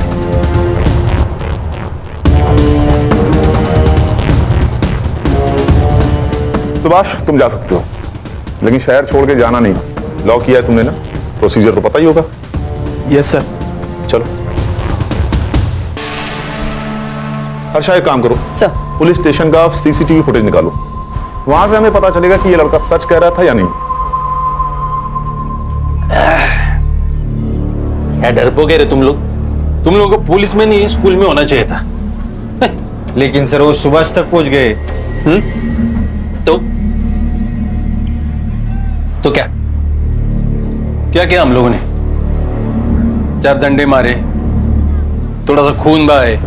अब इसके लिए वो लोग क्या करेंगे? इंक्वायरी करेंगे या इन्वेस्टिगेट कर देंगे, दूसरा क्या होगा? साहब, वो एपीआई हर्षा पुलिस स्टेशन का सीसीटीवी फुटेज मांग रही है।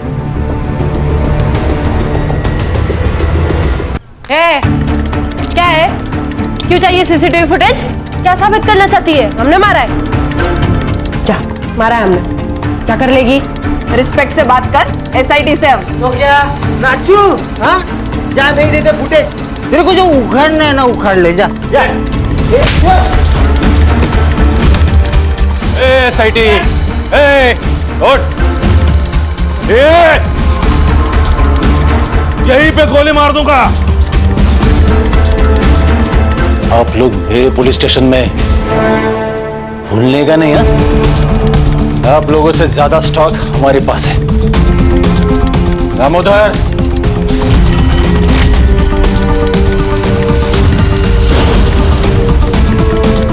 अभी ट्रिगर दबा दूंगा ना, सबका खेल खल्लास हो जाएगा। समझा क्या? देशमुख, क्या चल रहा है ये सब? क्या नीचे?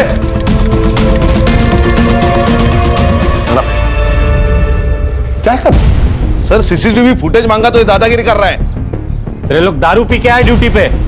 देख देशमुख, सीसीटीवी फुटेज दे दे, नहीं तो मजबूरन मुझे आईजी को इन्फॉर्म करना होगा। नहीं, गलती हो गई, गलती हो गया। दामोदर, साहब को सीसीटीवी फुटेज दे दो। बाहर का, अंदर का भी। अंदर का खराब हो गया, रिपोर्ट को दिया है। आउट। सब लोग बाहर जाओ, हमें पुलिस स्टेशन की तलाशी लेनी है। आउट।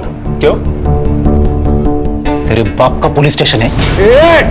सच में ठोक दूंगा।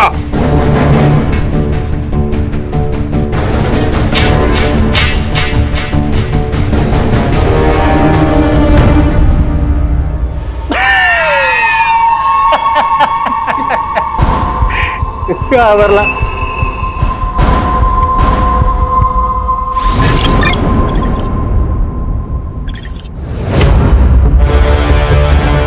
मैं डीएम सर का पीए हूँ और होम मिनिस्ट्री से आपके लिए ऑर्डर है। इसमें लिखा है कि जब तक ये केस सॉल्व नहीं हो जाता, ये पुलिस स्टेशन हमारे यानी एसआईटी के अंडर रहेगा। और ये भी लिखा है कि जब तक केस सॉल्व नहीं हो जाता, तुम सब इसमें हमारी मदद करोगे।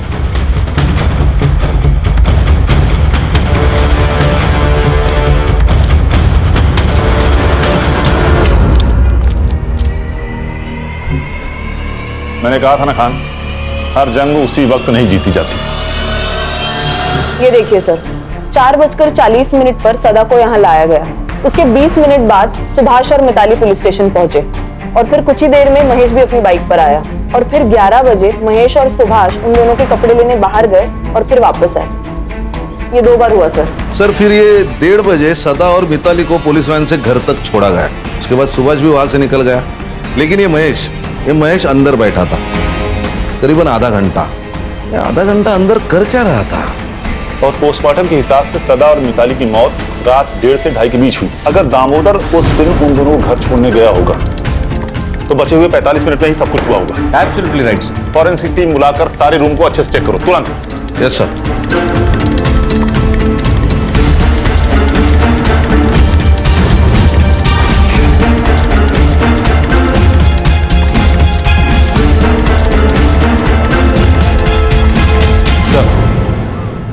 इस पुलिस स्टेशन को एक बैक एंट्रेंस है जहां कोई सीसीटीवी नहीं है। लेकिन सदा और मिताली को तो सामने वाले गेट से लाया गया था, तो इस एंट्रेंस का कोई मतलब नहीं बनता। हर इंफॉर्मेशन बहुत जरूरी होती है और sir I am damn sure इसका कहीं ना कहीं कनेक्शन जरूर है।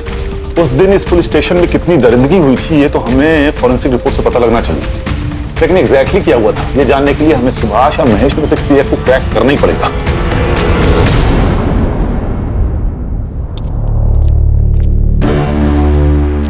सर, एक बुरी खबर है।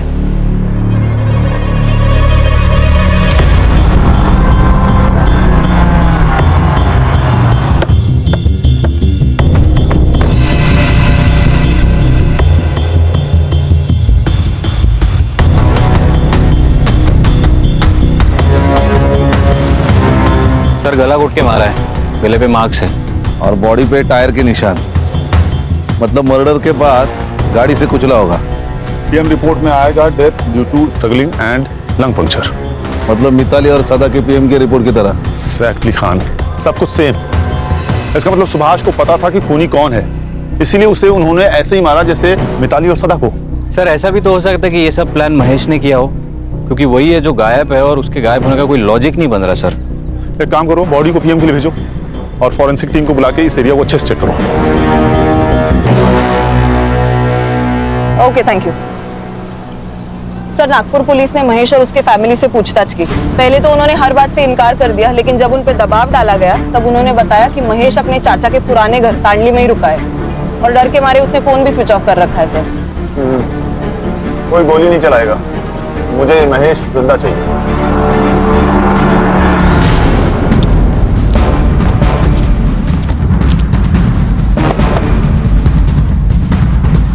कौन है? अरे हम पड़ोसी हैं।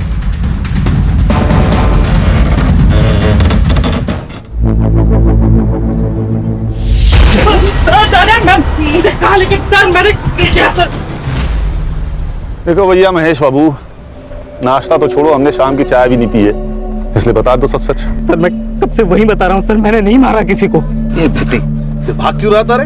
छुपा क्यों था? सर मैं डर गया था सर, और मुझे पता था कि कोई भी लफड़ा हुआ तो सबसे पहले मैं ही फंसूंगा।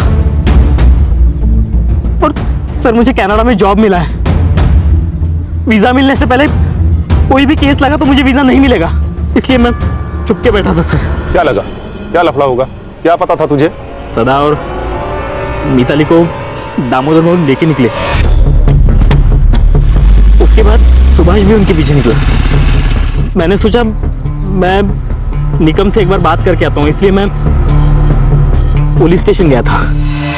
समझा उस बाप बेटी को? हाँ, अरे ऐसा पुलिस वालों से पंगा नहीं लेते, और खास करके देशमुख साहब के जैसे पुलिस वाले से तो बिल्कुल भी नहीं। आप टेंशन मत लीजिए, मैं बात करता हूँ उनसे।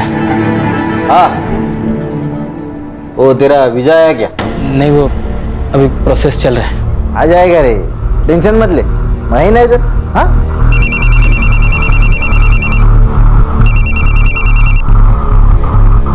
हाँ दामोदर, हो जाए क्या बाप बेटी को?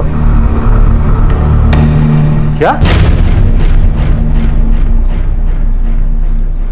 साहब? साहब वो बाप बेटी मर गए साहब।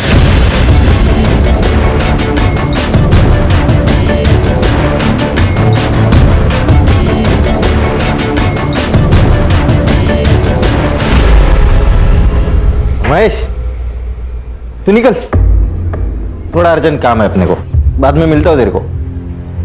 सर मैं डर गया था सर, मुझे लगा ये लोग मुझे भी मार देंगे, इसलिए मैं छुप गया था सर। बिठा इसको भाई। सर मैंने कुछ नहीं किया सर। सर सुनिए, हमें पुलिस टीम में से किसी को तोड़ना होगा जिससे सच का पता चले। क्या लगता है खान, कौन हो सकता है? तो दामोदर।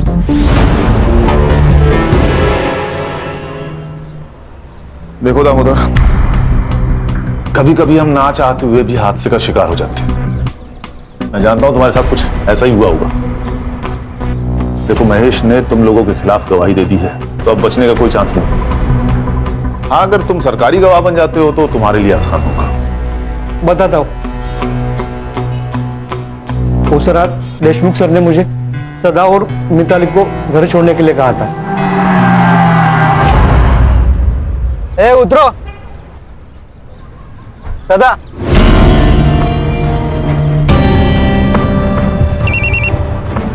हाँ दामोदर, हो जाए क्या बाप बेटी को?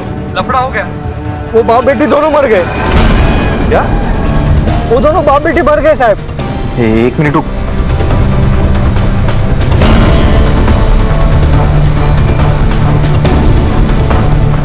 दामोदर, इन दोनों को लेके गांव के बाहर पहुंच।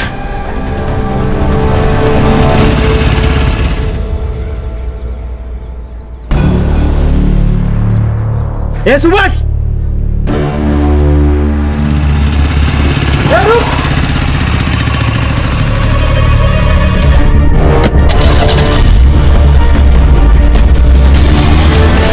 मैंने कुछ नहीं किया साहब, बस एक गलती हो गई।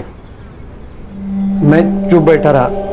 एक सच को छुपाने के लिए 100 झूठ बोलने पड़े। ये सुभाष को किसने मारा?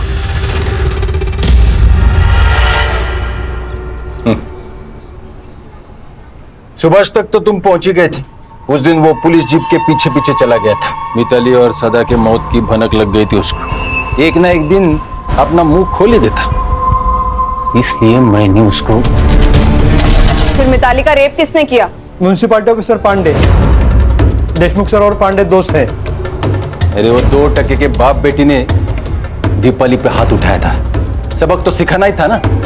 और वो पांडे, वो मिताली के पीछे पड़ा ही था, इसलिए मैंने उसको फोन करके बुला लिया।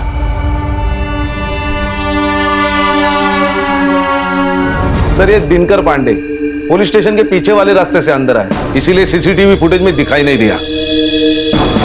जरा भी शर्म बची है तुम लोगों में, या बिल्कुल ही बेच खाई है? अगर तुम लोग पुलिस वाले नहीं होते ना तो मैं 3rd डिग्री का इस्तेमाल करता। अच्छा, इन लोगों पर ऐसी ऐसी धाराएं लगाओ कि इस जन्म में बाहर ही ना निकल पाए।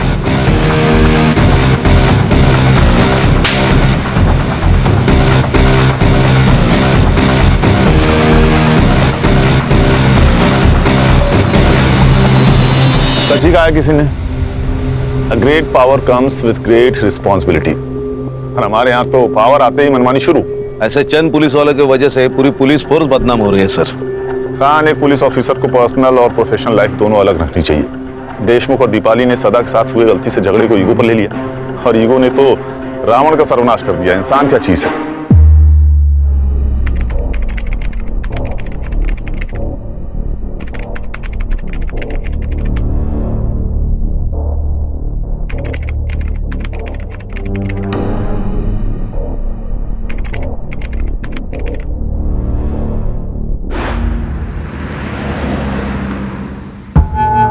ये गिल्ट मुझे खाए जा रहा है।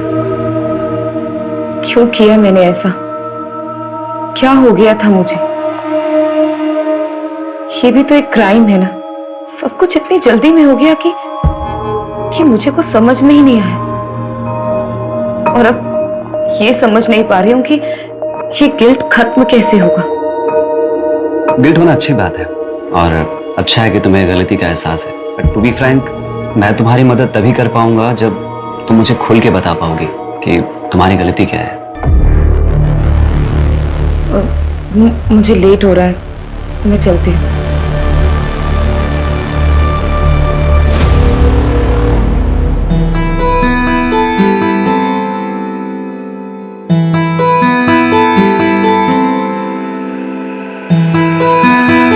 सेक्शन में डॉक्टर प्रभा के पास जा रही हूँ। मम्मी की रिपोर्ट्स दिखाने हैं, सेकेंड ओपिनियन ले रही हूँ। अबे तो काजल, मैं चलता हूँ ना साथ में। नहीं नहीं, मैं चली जाऊंगी। आज तुम्हारी छुट्टी है ना, तुम रेस्ट करो। ओके, ठीक है, बाय। अनिल, ये तीनों पोस्टर्स ओके हैं। एक काम करो, इनकी आज ही प्रिंट निकलवाओ, ठीक है? और 20-20 फीट की होर्डिंग्स पूरे पुणे में लगनी चाहिए। अंडरस्टूड? नमस्कार रति मैडम। अरे गावड़े जी, कुछ काम था आपको? नहीं, काम तो नहीं था, योगेश हमारे छोटे भाई की तरह था, तो मैं सोचा कि खुद आकर के आपको प्यार से समझाऊं। तो एक कॉल ही कर लेते ना, इस उम्र में इतनी तकलीफ क्यों दे रहे हैं खुद को? आप अकेली औरत मैडम, कैसे करोगी ये सब? धूप में घूम घूम कर मुरझा जाइएगा। अरे आपके त्वचा देखकर लगता है कि आपको पार्लर जाना चाहिए, स्पा कराना चाहिए। क्या ये सब इलेक्शन और वोट के चक्कर में आप पड़े? आप एक अकेली औरत से डर रहे हैं क्या? अरे डरे नहीं मैडम जी, हम चाहते हैं कि आप हमारे पार्टी ज्वाइन कर लें। पैसे वैसे की कभी कोई कमी नहीं होने दी, बस कभी कभार खुश कर दीजिएगा। दोबारा अगर यहाँ दिखे ना तो पुलिस में कंप्लेंट कर दूंगी तुम्हें। Get out!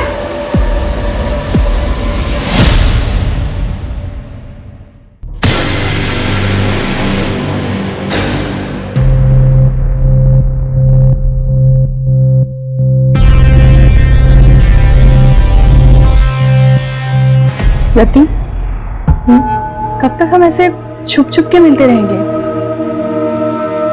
काजल प्लीज मुझे थोड़ा और टाइम दे दो। मैं अब तक उस गिल्ट से बाहर नहीं आ पा रही हूँ। कब तक तुम उस गिल्ट में रहोगी? तुम उस गिल्ट से इसलिए नहीं निकल पा रही हो क्योंकि तुम निकलना नहीं चाहती, और मुझे तो ऐसा लगता है कि तुम मेरे लिए सीरियस नहीं हो। नहीं काजल, ऐसी कोई बात नहीं है। मैं तुमसे बहुत प्यार करती हूँ। I love you so much. I love... तुम डिसाइड कर लो, तुम्हें मैं चाहिए या फिर तुम्हारे ये गिल्ट। तुम्हारे पास 1 हफ्ते का समय है। मैं कानपुर जा रही हूँ, मेरी माँ का ऑपरेशन है। काजल, धारा जल्दी करो, लेट हो रहा है। आ रही हूँ, 1 मिनट आ रही हूँ। ये लीजिए। क्या है, कैसे काम वाली जैसे कपड़े पहनती हो?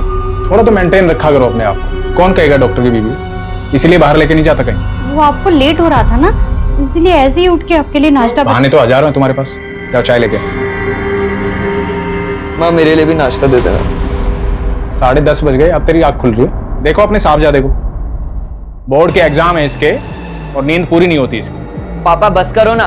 98% मार्क्स नहीं आए ना तेरे, तब बताऊंगा तुझे।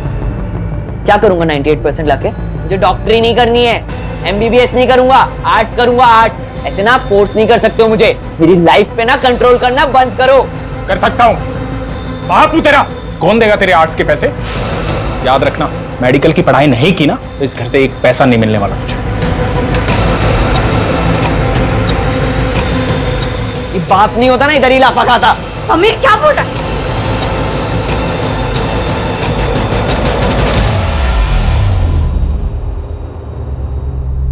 माता जी, ये दवाई मैंने लिखी है और ये हमारे कैंप की तरफ से फ्री है। जुग जुग जियो बेटा, तुम बहुत ही अच्छा काम कर रहे हो। भगवान तुम्हारी सारी मनोकामना पूरी करे।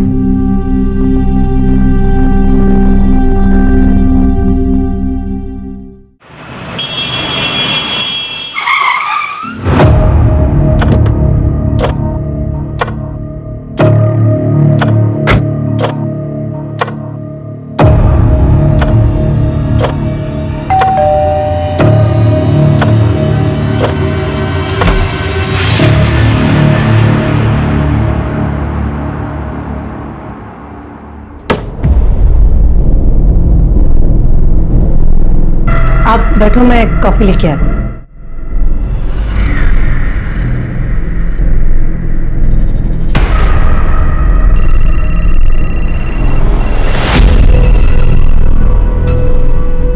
रवि, वो मैंने आपसे जो 2 लाख रुपए मांगे थे ना बैंक से निकालने के लिए, वो प्लीज लेके आना।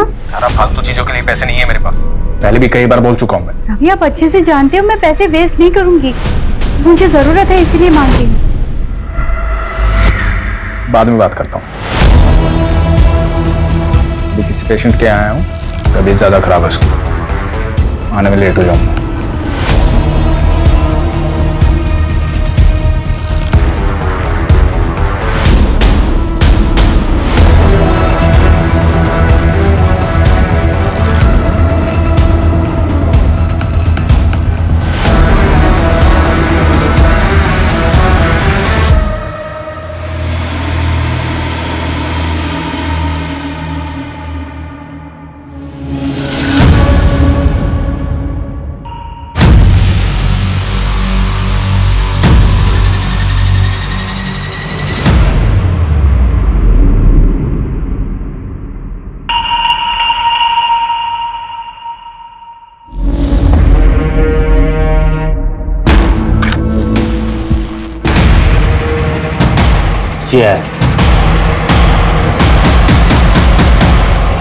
यार मेरी तो बस एक ख्वाहिश है, मुझे ना अपने बेटे को जोर से गले लगा के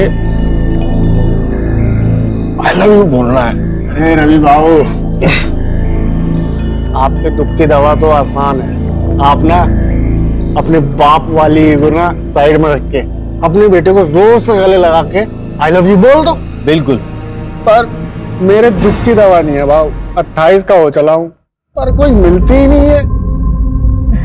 अरे ऐसा लुक्के के जैसा घूमेगा तो तेरे को कभी कोई नहीं मिलेगी। भाव आप तो लुक्के नहीं हो ना, तो आपके आगे पीछे क्यों नहीं घूमती 4-5 लाला है?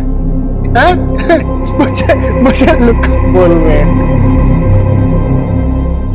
भाव मैं क्या बोल रहा था कि लड़की खड़ी है, शर्म नहीं आती तुम लोगों को? हाँ?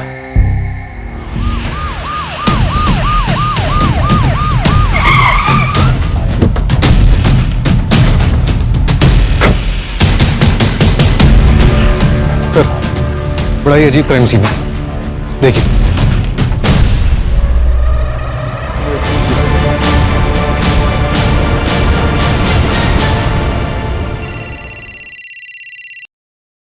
हेलो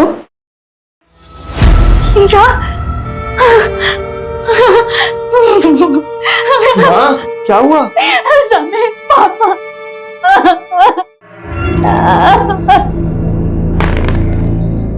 क्या बात है?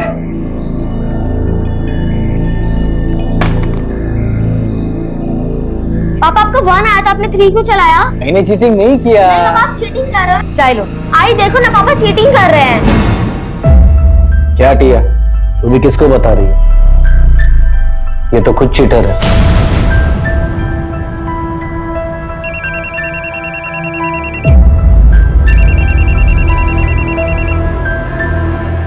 हेलो,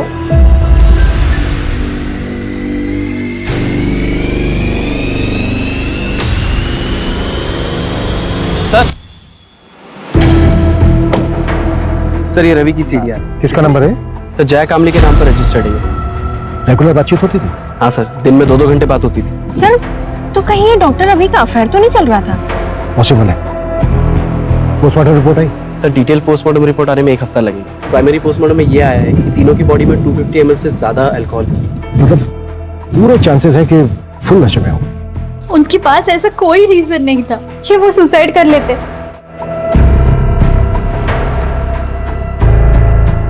क्या आप लोग इन्हें जानते हैं? नहीं नहीं सर। नहीं। क्या इसको जानते हैं? नहीं जानते सर। जया कामली, शायद नाम सुना हो। नहीं जानते सर। श्योर? जी।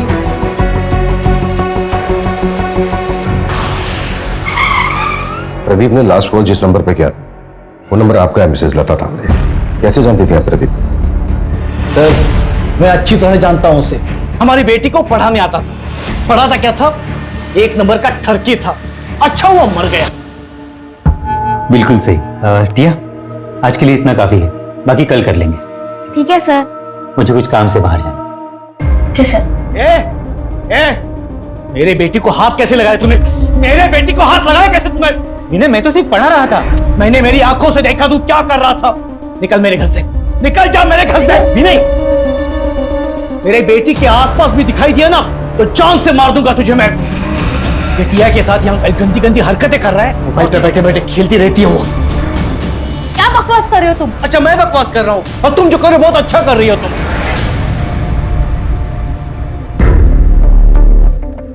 सॉरी सर, वो थोड़े गुस्से वाले हैं।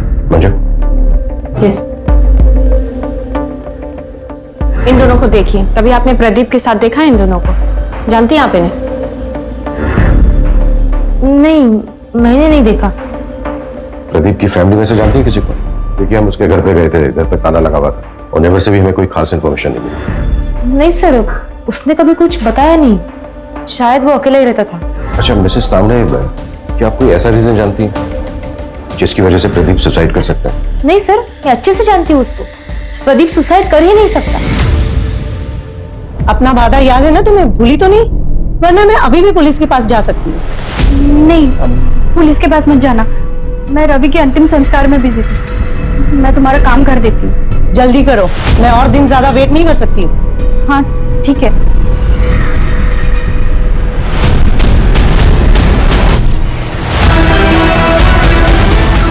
क्या इसको जानते? नहीं sir. Doctor, I am really worried for Rati. उसके पीए को भी कॉल किया था पर उसे भी नहीं पता वो कहाँ है। कुछ दिन की छुट्टी बोल करके गई थी। हाँ, आज रति का सेशन था पर वो आई नहीं। टू बी ऑनेस्ट, मैं खुद भी उसके लिए थोड़ा वरीड हूँ, स्पेशली लास्ट सेशन के बाद। मुझे पता था कि यही होगा। आप कितना भी भाग लो लेकिन आपके कर्म आपको ढूंढ ही लेते हैं, इसलिए मेरे साथ ये सब हो रहा है। काजल भी मुझे छोड़कर चली गई। कुछ बचा ही नहीं मेरी जिंदगी में, कुछ भी नहीं। मैंने उसे बहुत समझाया था लेकिन वो मेरी बात समझने के लिए तैयार ही नहीं थी। अगर आपसे वो कांटेक्ट करती है ना तो आप प्लीज मुझे कॉल करके बता दीजिएगा। ओके।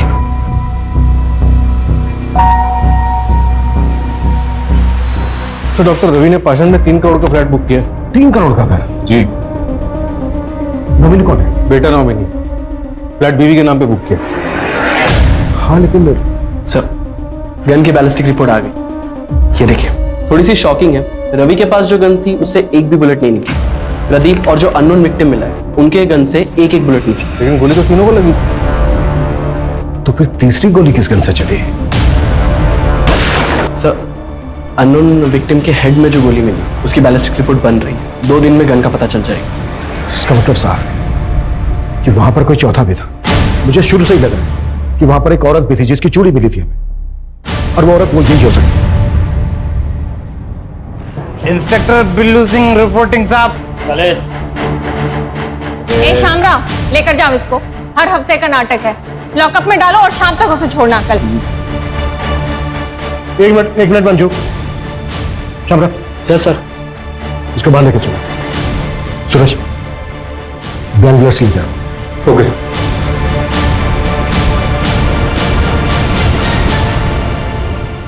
चल पकड़। गन?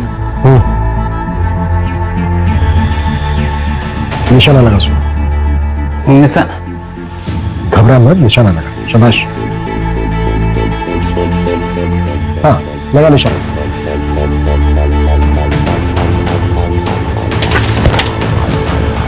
इसको तुरंत हॉस्पिटल लेके जाओ और इसका अल्कोहल कंटेंट चेक करो। क्विक। चलो चलो। मान लेते हैं ये है मिस्टर एक्स। मिस्टर एक्स के राइट हैंड में गन थी। मिस्टर एक्स ने प्रदीप को शूट किया। प्रदीप के राइट हैंड में गन थी। प्रदीप ने रवि को शूट किया। रवि के हाथ में भी गन थी, लेकिन रवि की गन तो चली नहीं। तो फिर मिस्टर एक्स को गोली लगी कैसे? देखो, इन तीनों के ब्लड में 250 ml से ज्यादा अल्कोहल कंटेंट था। बिल्लू भी हैवी ड्रिंक करता है, जैसा कि हमने देखा कि बिल्लू ठीक से खड़ा भी नहीं हो पा रहा। निशाना लगाना तो दूर की बात। सर, तो फिर ये मिस्टर एक्स और प्रदीप का निशाना इतना सटीक कैसे लगा? दोनों में से किसी का भी निशाना नहीं चुका। इसका मतलब ये पूरा क्राइम सीन सेटअप था। एग्जैक्टली, हमें गुमराह करने के लिए। ये कोई मास सुसाइड नहीं बल्कि मास मर्डर था। इसका मतलब साफ है कि यहाँ पे इन तीनों के अलावा भी कोई चौथा था, और ये चौथा है हमारा असली मर्डर।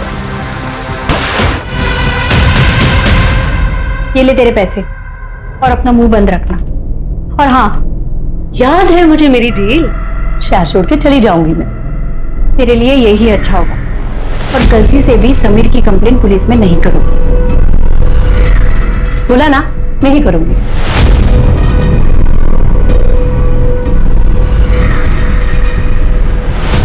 सर, मैंने डॉक्टर रवि की वाइफ धारा के कॉल रिकॉर्ड चेक किया। उसमें एक नंबर मिला है जो जया कामली के नाम पर रजिस्टर्ड। ये उसका दूसरा नंबर है।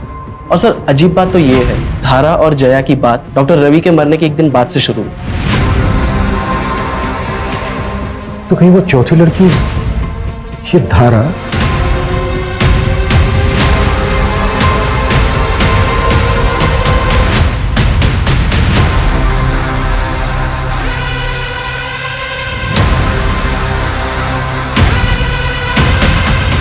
जी, मैं जानती थी जया को। उसका रवि के पास इलाज चल रहा था। उसने रवि की मौत के बाद सांत्वना देने के लिए फोन किया था। जी।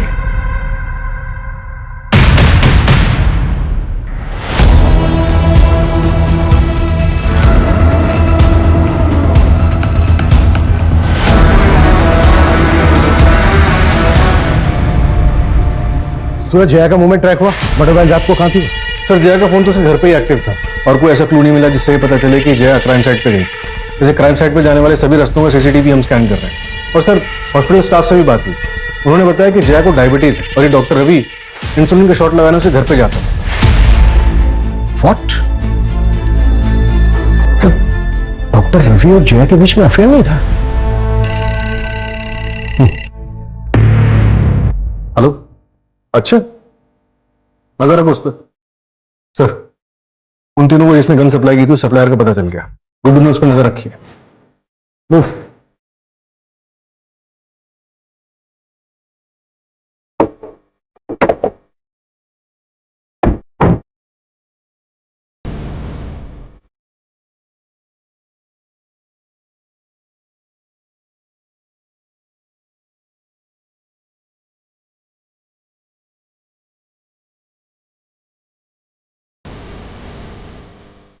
हो गया ना आज का पूरा फर्क। इन तीनों को गन तो नहीं सप्लाई की थी, इसको जानता है तू?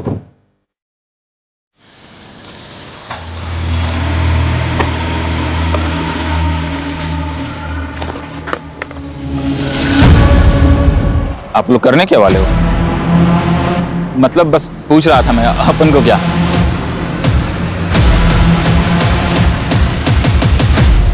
आलू? हाँ सर, 3 लोग थे, 4 गन लेके गए और उनके पूरे सीट पे आलू भरे थे। ये जो तीसरा आदमी था इसका क्या नाम बताया तुमने? अक्षय नाम है उसका, यही कोरेगांव पार्क में ही रहता है। मेरा एक दोस्त है जो उसका पड़ोसी है, तो उसी ने डील कराई थी। इस अक्षय का घर परिवार तो नहीं पता साहब, लेकिन वो एड्रेस दे सकता हूँ। तो शायद ये मास सुसाइड ही था। शायद हाँ। गन इन तीनों ने खुद खरीदी। सवाल यह है कि चौथी गन किसके लिए खरीदी गई? तो शायद वो गन किलर के पास। और फिर ये चौथा शख्स बैकआउट कर गया होगा। शायद ये भी हो सकता है कि शुरू से इसका प्लान था। अब सवाल यह है कि ये चौथा शख्स कौन है और उस चौथे शख्स का इन तीनों के साथ क्या कनेक्शन? सबसे पहले हम इस कनेक्शन को ढूंढना। और सर वो आलू जो शाहिद ने बताया था, इतने सारे आलू सर समझ में नहीं आ रहा है। मैं तो बेहोश था हॉस्पिटल में, कल ही डिस्चार्ज हुआ हूं। मुझे तो पता ही नहीं था कि अक्षय इस दुनिया में नहीं।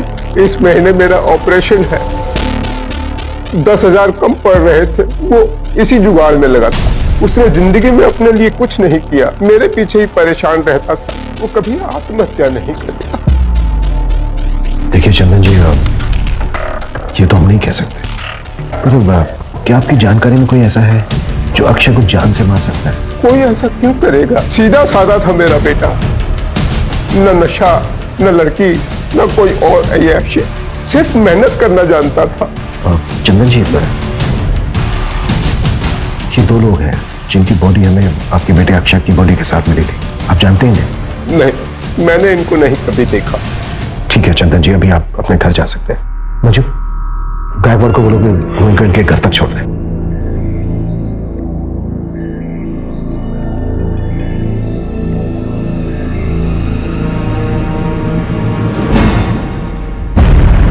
सर, अक्षय की मौत जिस बुलेट से हुई है वो मैच हो गई। और सर उस गन की बैलिस्टिक रिपोर्ट अक्षय की बॉडी से मिली गई बुलेट की बैलिस्टिक रिपोर्ट से मैच हुई। किस गन के साथ? सर ये सेम गन एक और क्राइम में भी यूज हुई। क्या क्राइम था?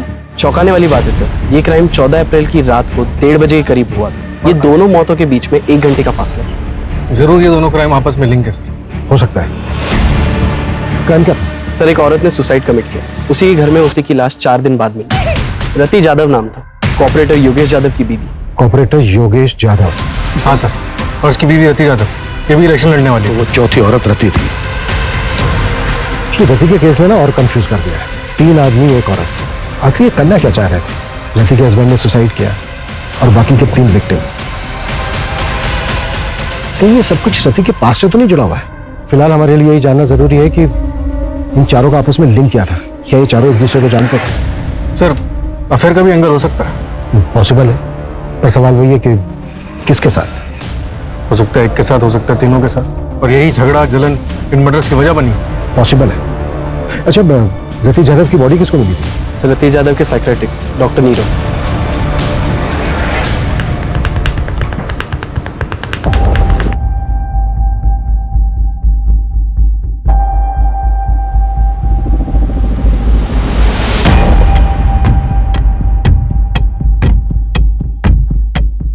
हेलो सर, रियली सॉरी, आप लोग काफी टाइम से वेट कर रहे हैं क्या? नहीं, it's okay.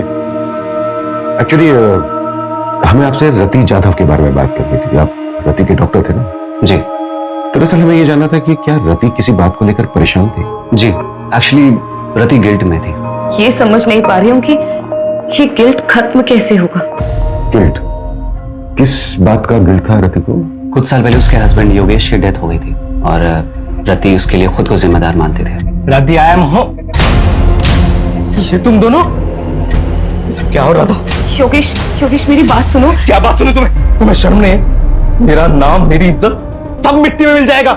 Election campaign start होने वाला है। तुम टेंशन मत लो, मैं और काजल कहीं दूर चले जाएंगे। मुझे छोड़कर सबको पता चल जाएगा। मेरा नाम, मेरा करियर, मेरी इज्जत सब बर्बाद हो जाएगा। योगेश, योगेश,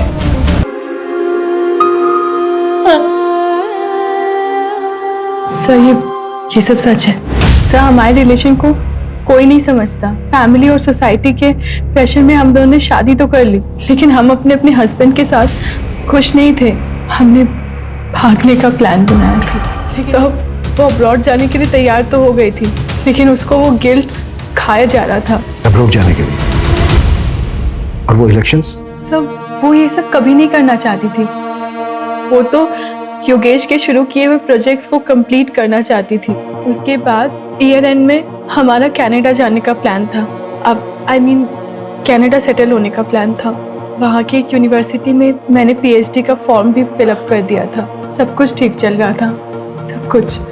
लेकिन उस दिन हमारे बीच झगड़ा हो गया। कब तक तुम उस गिल्ट में रहोगी? और मुझे तो ऐसा लगता है कि तुम मेरे लिए सीरियस नहीं हो। नहीं काजल, ऐसी कोई बात नहीं है। I love you so much, I love. और मैं कानपुर चली गई। सब मेरी गलती है सर। ठीक है।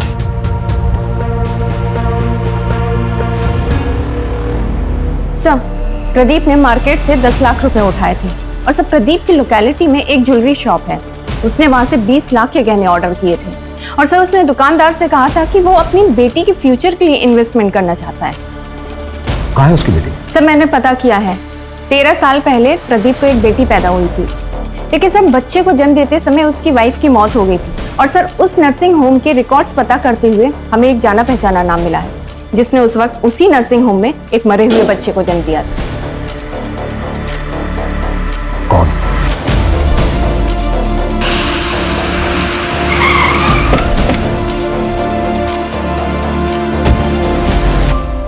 क्या मेरी बेटी टिया मेरी बेटी नहीं है, उस प्रदीप की बेटी है? ये बात तुम्हें पता नहीं थी? नहीं सर, इन्हें नहीं पता। वो मेरी प्रीमेच्योर डिलीवरी हुई थी, उस वक्त ये शहर से बाहर थे, इन्हें कुछ भी नहीं पता। सब कुछ अचानक हुआ सर, और मैंने भी इनसे बात छुपा ली, वरना प्रदीप की तरह ये भी मरे हुए बच्चे की बात सुन के टूट जाते। विनय। हाँ? 14 अप्रैल की रात को 8 से 12 के बीच में कहाँ थे तुम? विनय सर यही घर पे ही थे, मेरे और टिया के साथ।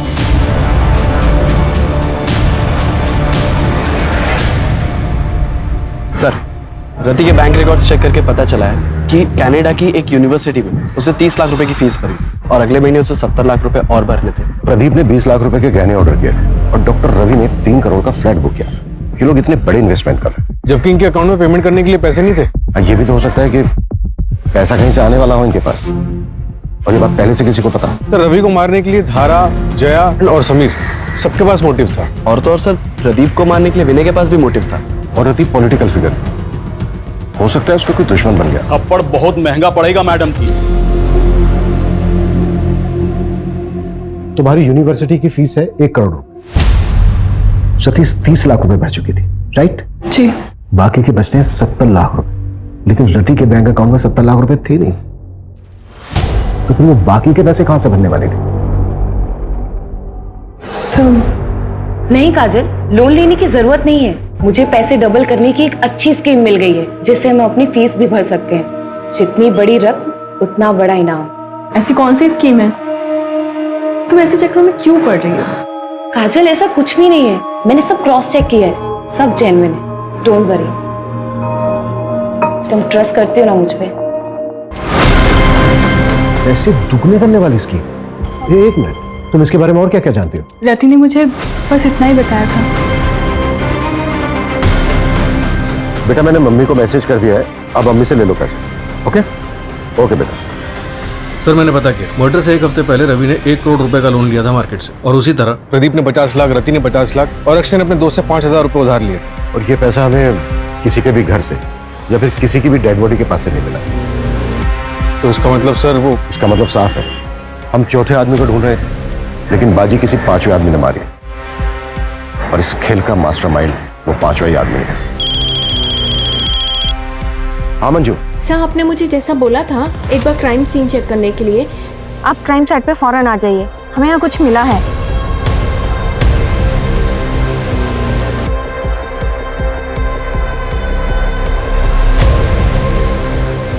सूरज,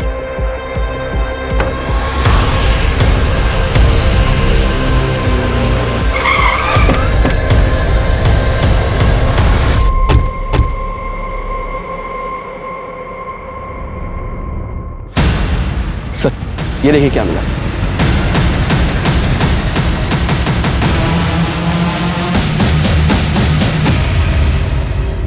ये चल क्या रहा है यार? जमीन के अंदर मटकों में आलू। गन सेलर शाहिद ने उन तीनों को गन बेचते वक्त उनकी कार में बहुत सारे आलू देखे थे। Right sir. 4 डेड बॉडीज, इतने सारे सस्पेक्ट्स, पैसा दुगना करने की स्कीम। मुझे पैसे डबल करने की एक अच्छी स्कीम मिल गई है। मास सुसाइड करने का नाटक, और ये जमीन के अंदर इतने सारे मटकों में दबे हुए आलू। सूरज, हमें उस 5वें आदमी को जल्द से जल्द ढूंढना होगा, लेकिन फिर वही सवाल कि वो 5वां आदमी है कौन और कहाँ है। सर जैसे आपने बोला था, मैंने वो लाइन जितनी बड़ी रकम उतना बड़ा इनाम, उसके बारे में ऑनलाइन सर्च किया तो 10 साल पुराना एक केस गोरखपुर का मिला है।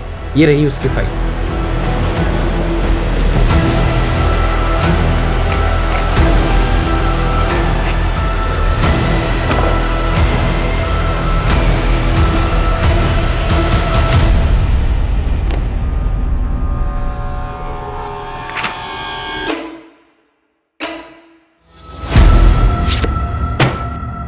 दस साल पहले देव श्रीवास्तव ने पोंजी स्कीम बनाई थी और सबको लूट-लाट कर भाग गया था। ये केस सीरियस तब हुआ जब 2 भाइयों ने सुसाइड कर लिया था। पुलिस ने खूब पूछताछ की थी देव श्रीवास्तव से, लेकिन उसके खिलाफ कोई सबूत नहीं मिला। फिर भी मैं गोरखपुर पुलिस से कांटेक्ट करता हूँ, पता करता हूँ कि देव श्रीवास्तव आजकल है कहाँ, है भी या नहीं। क्विक। सर, देव श्रीवास्तव 4 साल पहले मर चुका। एक और डेड है? नहीं सर, देव का एक बेटा है जो 2 साल पहले यहीं पुणे में शिफ्ट हुआ था। इसका हमारे किसी सस्पेक्ट के साथ कोई कनेक्शन है? हाँ सर, ये देखिए।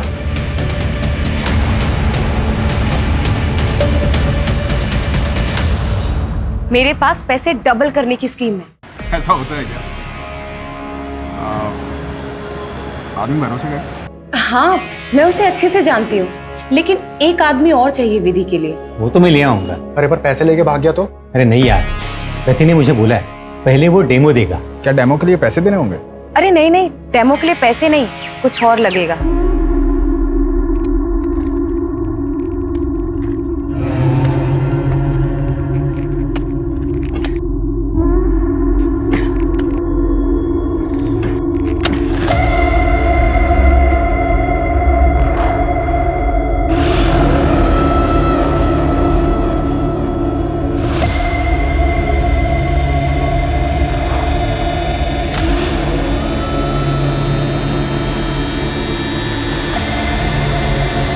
अब क्या करना है?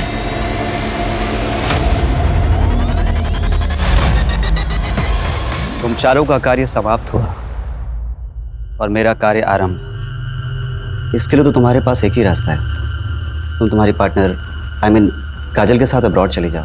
लेकिन डॉक्टर, मेरे पास इतने पैसे नहीं हैं। इसके लिए मेरे पास एक रास्ता है, सीक्रेट है, मैं पैसे डबल कर सकता हूँ। क्या? कैसे? एक तरीका है, अब साइंटिफिक नहीं है, और इस विधि को पूरा करने के लिए तुम्हें 4 लोगों को इकट्ठा करना होगा जो कि पैसा डबल करने की चाह रखते हो। लेकिन डॉक्टर, ये सब होगा कैसे? पहले तुम 4 लोगों को आइडेंटिफाई कर लो, उसके बाद मैं तुम्हें डेमो भी दे दूंगा। उसके बाद अगर तुम चारों को मुझ पे भरोसा होता है तब पैसे लेकर आना।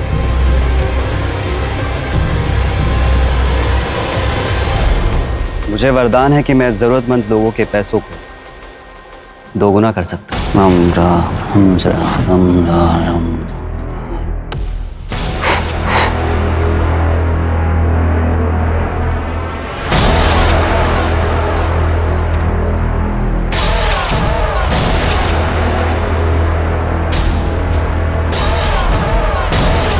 यहाँ आओ, यहाँ खोदो। सच क्या है खुद ब खुद पता चल जाए।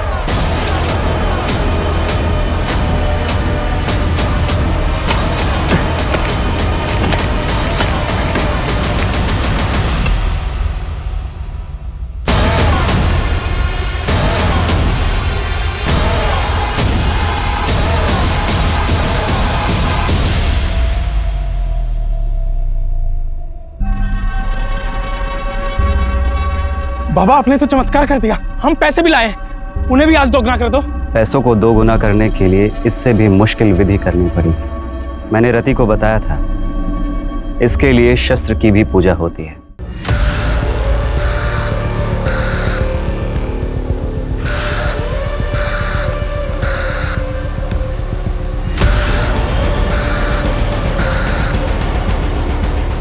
अब मुझे इस कार्य को पूरा करने के लिए समय लगे और एकांत भी। उसके पहले आप लोग आपके मोबाइल फोन्स स्विच ऑफ करके इस बैग में डाल दीजिए। अब आप लोग शुभ घड़ी की प्रतीक्षा कीजिए।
सूरज, पूरे शहर में मुझे नाकाबंदी चाहिए। हर जगह पर नीरव की फोटो खिंचवाओ, खास करके शहर के बॉर्डर। क्विक।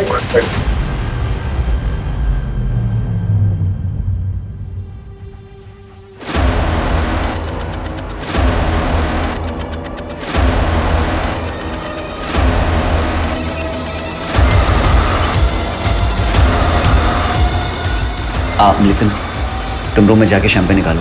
ओके। मैं बस 2 मिनट में आया। मैं बस 2 मिनट में आया।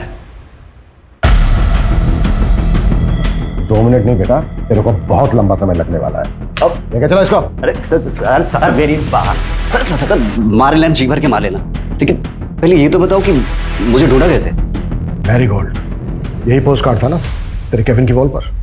पहले हमें लगा कि ये कोई होटल है। पिछले 6 महीने में कम से कम 60-70 होटल गए होंगे, पर तू कहीं नहीं मिला। फिर मैं पता चला, ओ नहीं, ये कोई होटल वोटल नहीं है, बल्कि ये तो मुंबई का एक्सक्लूसिव मेंस सीक्रेट क्लब है। एक पोस्ट कार्ड से क्लब तक पहुंच गए। तुझे क्या लगा तू ही जीनियस है? तेरे जैसे फ्रॉस्टर्स अपनी झूठी शान में पैसा उड़ाने के लिए क्राइम करते हैं। फ्रॉड नहीं, जीनियस हूं मैं। अपने इशारे पे लोगों को नचाता हूं, और वो चारों तो अपने लालच की वजह से मारे गए। मेरा उसमें कोई रोल नहीं है। वो चारों लालची, और तू निर्मोही जिसे कोई मोह नहीं।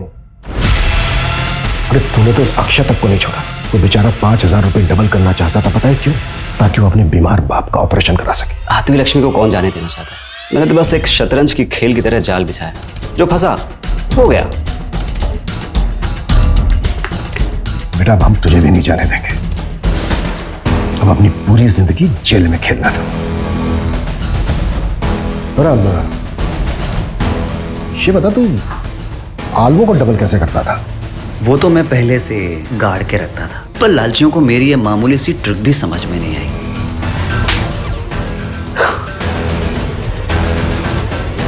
नीरव को कोर्ट ने आईपीसी की धारा 302 एंटी सुपरस्टिशन और ब्लैक मैजिक के तहत दोषी पाया और 14 साल की सजा सुनाई। लालच एक ऐसी बला है जिसमें आदमी सब कुछ भूल जाता है, अपनी सुध बुध कमा बैठता है। तीनों पढ़े लिखे लोग अच्छी सोसाइटी से थे, चाहते तो मेहनत करके खूब पैसा कमा सकते थे, पर नहीं, सब कुछ भूल भाल कर जल्दी जल्दी पैसा कमाने के चक्कर में अंधविश्वास में फंस गए। फिर मुलाकात होती है एक और केस के साथ। जय हिंद। क्राइम पेट्रोल्स के और भी दिलचस्प कहानी देखने के लिए हमारे चैनल को सब्सक्राइब करें और बेल आइकॉन दबाना न भूलें।